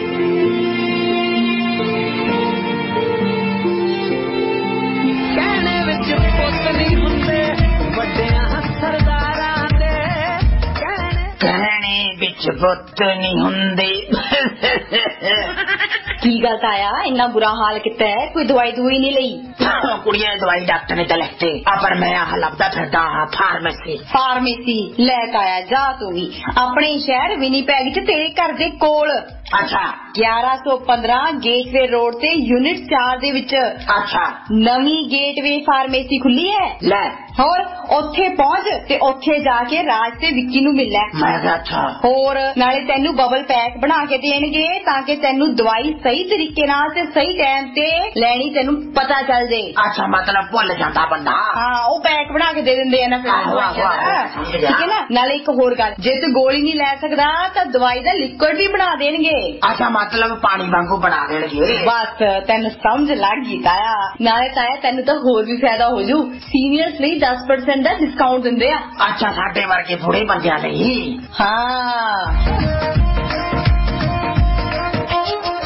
जी हाँ यूनिट 4 से 1115 गेटवे रोड ते विनीपैग नवी गेटवे फार्मेसी खुली है जेड़े मरीज नूं दवाइयां दा बबल पैक बना के दिंदे ने ताकि तुसी केड़ी दवाई कदों लैनी है भुल्लो ना। इत्थे कंपाउंडिंग प्रिपरेशन दी सुविधा भी उपलब्ध है जिस अनुसार जे तुसी गोली नहीं खा सकदे तां तुहानू उस दवाई दा लिक्विड भी बना के दिंदे ने। ये मेडिकेशन रीयूज भी करदे ने। सीनियर्स नूं 10% तक दी छूट है। City wide free prescription delivery दी सुविधा भी उपलब्ध है और हाँ ये प्रिस्क्रिप्शन ट्रांसफर भी करदे ने। नाले हरेक दवाई ते $5 का गिफ्ट कार्ड भी देंदे ने। वधेरे जानकारी लई कॉल राज ते विक्की 204-668-0015 204-668-0015 गेटवे फार्म। लो जी बहुत मेहरबानी सारे सज्जणों की। ते WhatsApp तो ਆਪਾਂ ਇੱਕ ਸਵਾਲ ਹੋਰ ਪੁੱਛ ਲਈਏ। WhatsApp ਪੰਜਾਬ ਦੇ ਵਿੱਚ ਵਧ ਰਿਹਾ ਦੇਹ ਵਪਾਰ ਦਾ ਧੰਦਾ। ਸੁਖਨਾਬ ਜੀ ਥੋੜੇ ਮਹੀਨੇ ਪਹਿਲਾਂ ਪੰਜਾਬੀ ਦੇ ਇੱਕ ਬੜੇ ਵੱਡੇ ਲੇਖਕ ਨੇ थोड़ा जिहा विवादां च भी कर गया सी पिछले समय च बलदेव सिंह जिन्हां नूं बलदेव सिंह सड़कनामा दे करके जाणिया जांदा जी। बलदेव सिंह सड़कनामा होरां ने एक किताब लिखी सी नाम रखिया सी गंदले पानी। हालांकि गंदले पानी तो पहला उन्हां दी एक किताब आई सी लाल बत्ती जी क्योंकि ट्रक ड्राइवर रहे ट्रक चलाउंदे रहे ते उन्हां ने देखिया सी कि भारत भर दे विच देह वपार दा धंधा जिवें किवें पल रिहा वध रिहा विकसित हो रिहा ते किवें ਜਿਹੜੀਆਂ ਲੜਕੀਆਂ ਨੇ ਮੁਟਿਆਰਾਂ ਨੇ ਉਹਨਾਂ ਦਾ ਸ਼ੋਸ਼ਣ ਲਗਾਤਾਰ ਹੋ ਰਿਹਾ। ਉਹਦੇ ਵਿੱਚ ਪੰਜਾਬ ਤੋਂ ਬਾਹਰਲੇ ਇਲਾਕਿਆਂ ਦਾ ਜ਼ਿਕਰ ਸੀ ਪਰ ਜਿਹੜੇ ਗੰਦਲੇ ਪਾਣੀ ਉਹਨਾਂ ਨੇ ਨਾਵਲ ਦੇ ਰੂਪ ਦੇ ਵਿੱਚ ਇੱਕ ਕਿਤਾਬ ਲਿਖੀ ਹੈ ਉਸ ਗੰਦਲੇ ਪਾਣੀ ਦੇ ਵਿੱਚ ਪੰਜਾਬ ਦੇ ਵਿੱਚ ਕਿਵੇਂ ਦੇਹ ਵਪਾਰ ਦਾ ਧੰਦਾ ਨਵੇਂ ਨਕੋਰ ਢੰਗਾਂ ਨਾਲ ਫੈਲ ਰਿਹਾ ਉਹਦੇ ਬਾਬਤ ਉਹਨਾਂ ਨੇ ਬਹੁਤ ਸਾਰੀਆਂ ਜਿਹੜੀਆਂ ਸੱਚਾਈਆਂ ਦਰਜ ਕਰ ਦਿੱਤੀਆਂ ਸੀ ਜਿਨ੍ਹਾਂ ਤੋਂ ਕੋਈ ਵੀ ਬੰਦਾ ਮੂੰਹ ਨਹੀਂ ਮੋੜ ਸਕਦਾ ਜੀ। ਹੁਣ ਉਸੇ ਤਰੀਕੇ ਦੀ ਇੱਕ ਰਿਪੋਰਟ ਮੁੰਬਈ ਦੇ ਪੱਤਰਕਾਰ ਵਿਭਾਗ ਦੇ ਵਿੱਚ ਪੜ੍ਹ ਰਹੇ ਵਿਦਿਆਰਥੀਆਂ ਨੇ ਤਿਆਰ ਕੀਤੀ ਹੈ ਪੰਜਾਬ ਦੇ ਨਾਲ ਸੰਬੰਧਿਤ ਕਿਉਂਕਿ ਉਹਨਾਂ ਨੇ ਸਰਵੇਖਣ ਕੀਤਾ ਤੇ ਸਰਵੇਖਣ ਦੇ ਵਿੱਚ ਉਹਨਾਂ ਨੇ ਇਸ ਗੱਲ ਦੇ ਉੱਤੇ ਮੋਹਰ ਲਾਤੀ ਕਿ ਜੋ ਕੁਝ ਬਲਦੇਵ ਸਿੰਘ ਸੜਕਨਾਮਾ ਆਪਣੇ ਗੰਦਲੇ ਪਾਣੀ ਕਿਤਾਬ ਦੇ ਵਿੱਚ ਆਖਦਾ ਹੈ ਉਹ ਬਿਲਕੁਲ ਸਾਰਾ ਕੁਝ ਪੰਜਾਬ ਦੇ ਵਿੱਚ ਇਸ ਵੇਲੇ ਚੱਲ ਰਿਹਾ ਤੇ ਉਹਨਾਂ ਨੇ ਸਪਸ਼ਟ ਕਰ ਦਿੱਤਾ ਕਿ ਦੇਹ ਵਪਾਰ ਦਾ ਧੰਦਾ ਪਹਿਲਾਂ ਜਿਹੜਾ ਕਿ ਵੱਡੇ ਸ਼ਹਿਰਾਂ ਤੱਕ ਸੀਮਿਤ ਸੀ ਹੁਣ ਛੋਟੇ ਛੋਟੇ ਕਸਬਿਆਂ ਤੱਕ ਅੱਪੜ ਗਿਆ ਤੇ ਜਦੋਂ ਦੀ ਮੋਬਾਈਲ ਨੇ ਬਹੁਤ ਤਰੱਕੀ ਕੀਤੀ ਹੈ ਇੰਟਰਨੈਟ ਹੱਥਾਂ 'ਚ ਪੁੱਜਿਆ ਉਦੋਂ ਤੋਂ ਲੈ ਕੇ ਤਾਂ ਇਹਦੀਆਂ ਵੰਨਗੀਆਂ ਬਦਲ ਗਈਆਂ। ਹੁਣ ਇਹਦੇ ਵਿੱਚ ਬਹੁਤ ਸਾਰੀਆਂ ਵੈਬਸਾਈਟਸ ਦਾ ਉਹਨਾਂ ਨੇ ਜ਼ਿਕਰ ਕੀਤਾ ਪੱਤਰਕਾਰ ਭਾਈਚਾਰਾ ਦੇ ਨਾਲ ਵੈਬਸਾਈਟਸ ਤੱਕ ਪਹੁੰਚਿਆ ਜਿਹਨਾਂ ਦੇ ਵਿੱਚ ਸ਼ਰੇਆਮ ਲੜਕੀਆਂ ਦੀਆਂ ਤਸਵੀਰਾਂ ਦੇ ਕੇ ਉਹਨਾਂ ਦਾ ਕੰਟੈਕਟ ਨੰਬਰ ਤੱਕ ਲਿਖਿਆ ਗਿਆ ਕਿ ਭਾਈ ਆਹ ਬੰਦਾ ਇਹਨਾਂ ਦਾ ਵਿੱਚ ਦਲਾਲ ਹੈ ਤੁਸੀਂ ਇਹਦੇ ਨਾਲ ਸੰਪਰਕ ਕਰ ਸਕਦੇ ਤੇ ਭਾਅ ਪਤਾ ਤੈਅ ਕਰ ਲਓ। ਹੁਣ ਇਹ ਵਰਤਾਰਾ ਕਦੇ ਵੀ ਪੰਜਾਬ ਦੇ ਵਿੱਚ ਇੰਨਾ ਸ਼ਰੇਆਮ ਨਹੀਂ ਸੀ ਚੱਲਦਾ ਜਿੰਨਾ ਇਸ ਵੇਲੇ ਚੱਲਣ ਲੱਗ ਪਿਆ। ਵੱਖੋ ਵੱਖਰੇ ਤਰੀਕੇ ਦੀਆਂ ਗੱਲਾਂ ਜੇ ਅੱਧੇ ਘੰਟਾ 1 ਘੰਟੇ ਲਈ 2 ਦਿਨ ਦੇ ਲਈ 4 ਦਿਨ ਦੇ ਲਈ ਹਿਲ ਸਟੇਸ਼ਨ ਤੇ ਜਾਣਾ ਤਾਂ ਤੁਹਾਨੂੰ ਵੱਧ ਪੈਸੇ ਖਰਚਣੇ ਪੈਣਗੇ। ਇੰਨੀਆਂ ਅਜੀਬੋ ਗਰੀਬ ਗੱਲਾਂ ਵਿਸ਼ੇਸ਼ਤਾਵਾਂ ਸ਼ਰਤਾਂ ਇਹਨਾਂ ਵੈਬਸਾਈਟਸ ਦੇ ਉੱਤੇ ਸਪਸ਼ਟ ਰੂਪ ਦੇ ਵਿੱਚ ਲਿਖੀਆਂ ਹੋਈਆਂ। ਹੈਰਾਨੀ ਦੀ ਗੱਲ ਹੈ ਕਿ ਕੀ ਸਾਡੇ ਪ੍ਰਸ਼ਾਸਨ ਨੂੰ ਇਹ ਸਾਰਾ ਕੁਝ ਨਜ਼ਰ ਨਹੀਂ ਆਉਂਦਾ ਕਿ ਵੈਬਸਾਈਟਸ ਦੇ ਨਾਂ ਦੇ ਉੱਤੇ ਵੱਖ-ਵੱਖ ਢੰਗ ਤਰੀਕਿਆਂ ਦੇ ਨਾਲ ਇਹ ਕਿਹੜੀਆਂ ਚੀਜ਼ਾਂ ਜਿਹੜੀਆਂ ਸਾਡੀ ਆਉਣ ਵਾਲੀ ਪੀੜ੍ਹੀ ਦੇ ਲਈ ਪਰੋਸੀਆਂ ਜਾ ਰਹੀਆਂ। ਦੂਸਰੇ ਪਾਸੇ ਬਹੁਤ ਸਾਰੀਆਂ ਅੱਧਖੜ ਉਮਰ ਦੀਆਂ ਔਰਤਾਂ पिछले समय चर्चा रही सी, जिन्हों के बाबत मन्निया जाता सी कोई धंधा चलाउंदियां ते बहुत सारिया लड़कियां नूं वो वख-वख तरह के लालच दे के इस धंधे दे विच शामिल भी कर लैंदियां। सुखनैब जी ठीक है, किसी के घर दे आर्थिक तौर पर मजबूरी हो सकती है, किसी के घर दे कोई बंदा गंभीर बीमारी का शिकार हो सकता है। इधरले पासे आप मजबूरी शब्द वरत लेंगे पर आप मुनकर नहीं हो सकते। दूसरे पासे सूटां की कीमत बड़ी वध रही है, महंगे महंगे मोबाइल रखने का शौक बड़ा वध रहा है। उस शौक दे करके भी कई लड़कियां नूं इधरले पासे जिहड़ा धक्किया जा रहा है। तीसरे पासे यदि अपने आप दे विच एक महत्वपूर्ण गल है कि पंजाब दे विच देह वपार का धंधा इकल्ला ही वध फुल रहा है। देह वपार के धंधे के नाल पंजाबन मुटियारां दे विच नशे की आदत भी वध रही है, क्योंकि बहुत सारे जिहड़े दलाल किस्म के लोग ने वो फिर इदां दी मुटियारां नशे ते भी ला दिंदे आ कि भाई जो नशे की आदि हो जू बीबी तो इतने भजो नहीं, जिन्नी देर काम धंधा कर सकती है, साडे पैसे जिहड़े बनी जाने हैं। सो इधरले पासे थोड़ा बहुत ध्यान तो साडे प्रशासन नूं दे लेना चाहिए, क्योंकि कदे भी देह वपार के इन्ने खुलेआम धंधे पंजाब दे खासियत दे विच नहीं सी है। पर हुण जिस तरीके दे नाल सारियां चीज़ां रिपोर्ट ने भी स्पष्ट कर दित्तियां, गंदे पानी किताब ने भी स्पष्ट करतियां, साडे आस पास भी सारा कुछ वापरदा, उहनूं वेखदे लगदा है कि थोड़ा जिहा सानूं सचेत होकर सुहरद होकर इस पासे नूं सोचण दी लोड़ है जी। ते खुदो खुंडी दा की बन रहा जी अजकल? सुखनैब जी, जो आपां कल गल कीती सी कि थोड़ा जिहा मिठा ते थोड़ा जिहा नमकीन है।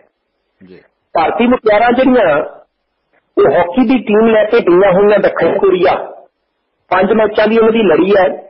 पहले 2 मैच उन्होंने वधिया तरीके जित लिया, पर तीसरा मैच हार गई। जो तीसरा भी जित लिया तो सीरीज के उत्ते कब्जा उनका हो जाना सी। पर अज 5 के विचों चौथे मैच के विच बड़े वधिया ढंग के नाल उन्होंने 3-2 नाल दक्षिणी कोरिया की टीम नूं जिहड़ा हरा दिता ते सीरीज के उत्ते भारतीय मुटियारां दा जिहड़ा वो कब्जा हो गया। ये तो भारतीय हाकी खेड के पक्ष तो एक चंगी खबर है। 5वां मैच अजे असीं खेडना है। दूसरे पासे हुण भारत के गबरूआं की गल करिए, कोच अजे असीं भारतीय हाकी का थोड़े महीने पहला बदलिया। मैं पहला भी जिक्र किया कि इस साल के आखिरी 2 महीनों यानी कि नवंबर दिसंबर 2018 उड़ीसा के स्टेडियम हॉकी का विश्व कप होने जा रहा है। भारतीय टीम की तैयारी तो नहीं है। अगलान शाह हॉकी कप मलेशिया के चल रहा है। भारत ने पहला मैच जिहड़ा है वो हार खा ली सी अर्जेंटीना तो, दूसरा मैच साडा इंग्लैंड के बराबर हो गया सी, तीसरा मैच असीं 4-2 आस्ट्रेलिया तो हार गए ते 5वां मैच जिहड़ा है वो मेजबान मलेशिया के नाल भारत का सी, जिहदे विच 5-1 के बहुत वड्डे फर्क के नाल भारतीय टीम जिहड़ी जित गई सी। लगदा सी कि बहुत शानदार वापसी की है, पर होया कि अज बड़ा करो तो मरो वाला मैच सी भारतीय हाकी टीम का, क्योंकि जे भारतीय टीम अज अपने आखिरी लीग मैच के आयरलैंड की टीम नूं बहुत वड्डे फर्क के नाल जिवें 5-0 ते 6-1 के नाल हरा दिंदी तां हो सकदा सी कि भारतीय टीम फाइनल दे विच जा सकदी। पर बिल्कुल उल्टा होया। अज भारतीय टीम मुकाबलतन काफी कमजोर मनी जाती। आयरलैंड की टीम तो भी 3 के मुकाबले 2 गोलों के फर्क के हार गई। पहला 1-0 के भारत अगे, फिर 2-1 के भी अगे, पर आखिरी स्कोर जिहड़ा है वो 3 के मुकाबले 2 गोलों के फर्क के आयरलैंड के हक च रहा ते भारत 5वें नंबर के उत्ते रहा जी। 4 ही अंक ने, 6 कुल टीमां ने ते आपां 5वें नंबर के उत्ते हैं। तो साडे तो हेठां कौन है? वो आयरलैंड, जिन्हें अज सानूं 3-2 नाल हराया। तो हुण 5वें ते 6वें थां दे लई जिहड़ा इक्को एक मैच भारत का बचिया वो फिर उसे आयरलैंड के नाल होना जिहदे ते असीं अज हारे। हुण पिछली बार भारत 3रे नंबर के उत्ते आया सी सुल्तान गुलाम शाह हाकी कप च, ऐतकी असीं 5वें ते 6वें नंबर ते खिसके। ये विश्व कप दीयां किहो जिहियां तैयारियां ने। हालांकि चलो अपने कोल एक गल इह कहण नूं हैगी है कि इस वारी टूरनामेंट दे विच असीं बहुत सारे सीनियर जिहड़े खिडारी ने, जिन्हें गोलकीपर श्रीकेश है ते 4 होर खिडारी, उन्हां नूं आराम दित्ता सी। असीं कुछ एक नवे प्रबंधन नूं परखिया तां जो विश्व कप तक असीं बिल्कुल बैलेंस टीम बना के भेजीए, बिल्कुल संतुलित टीम बना के भेजीए।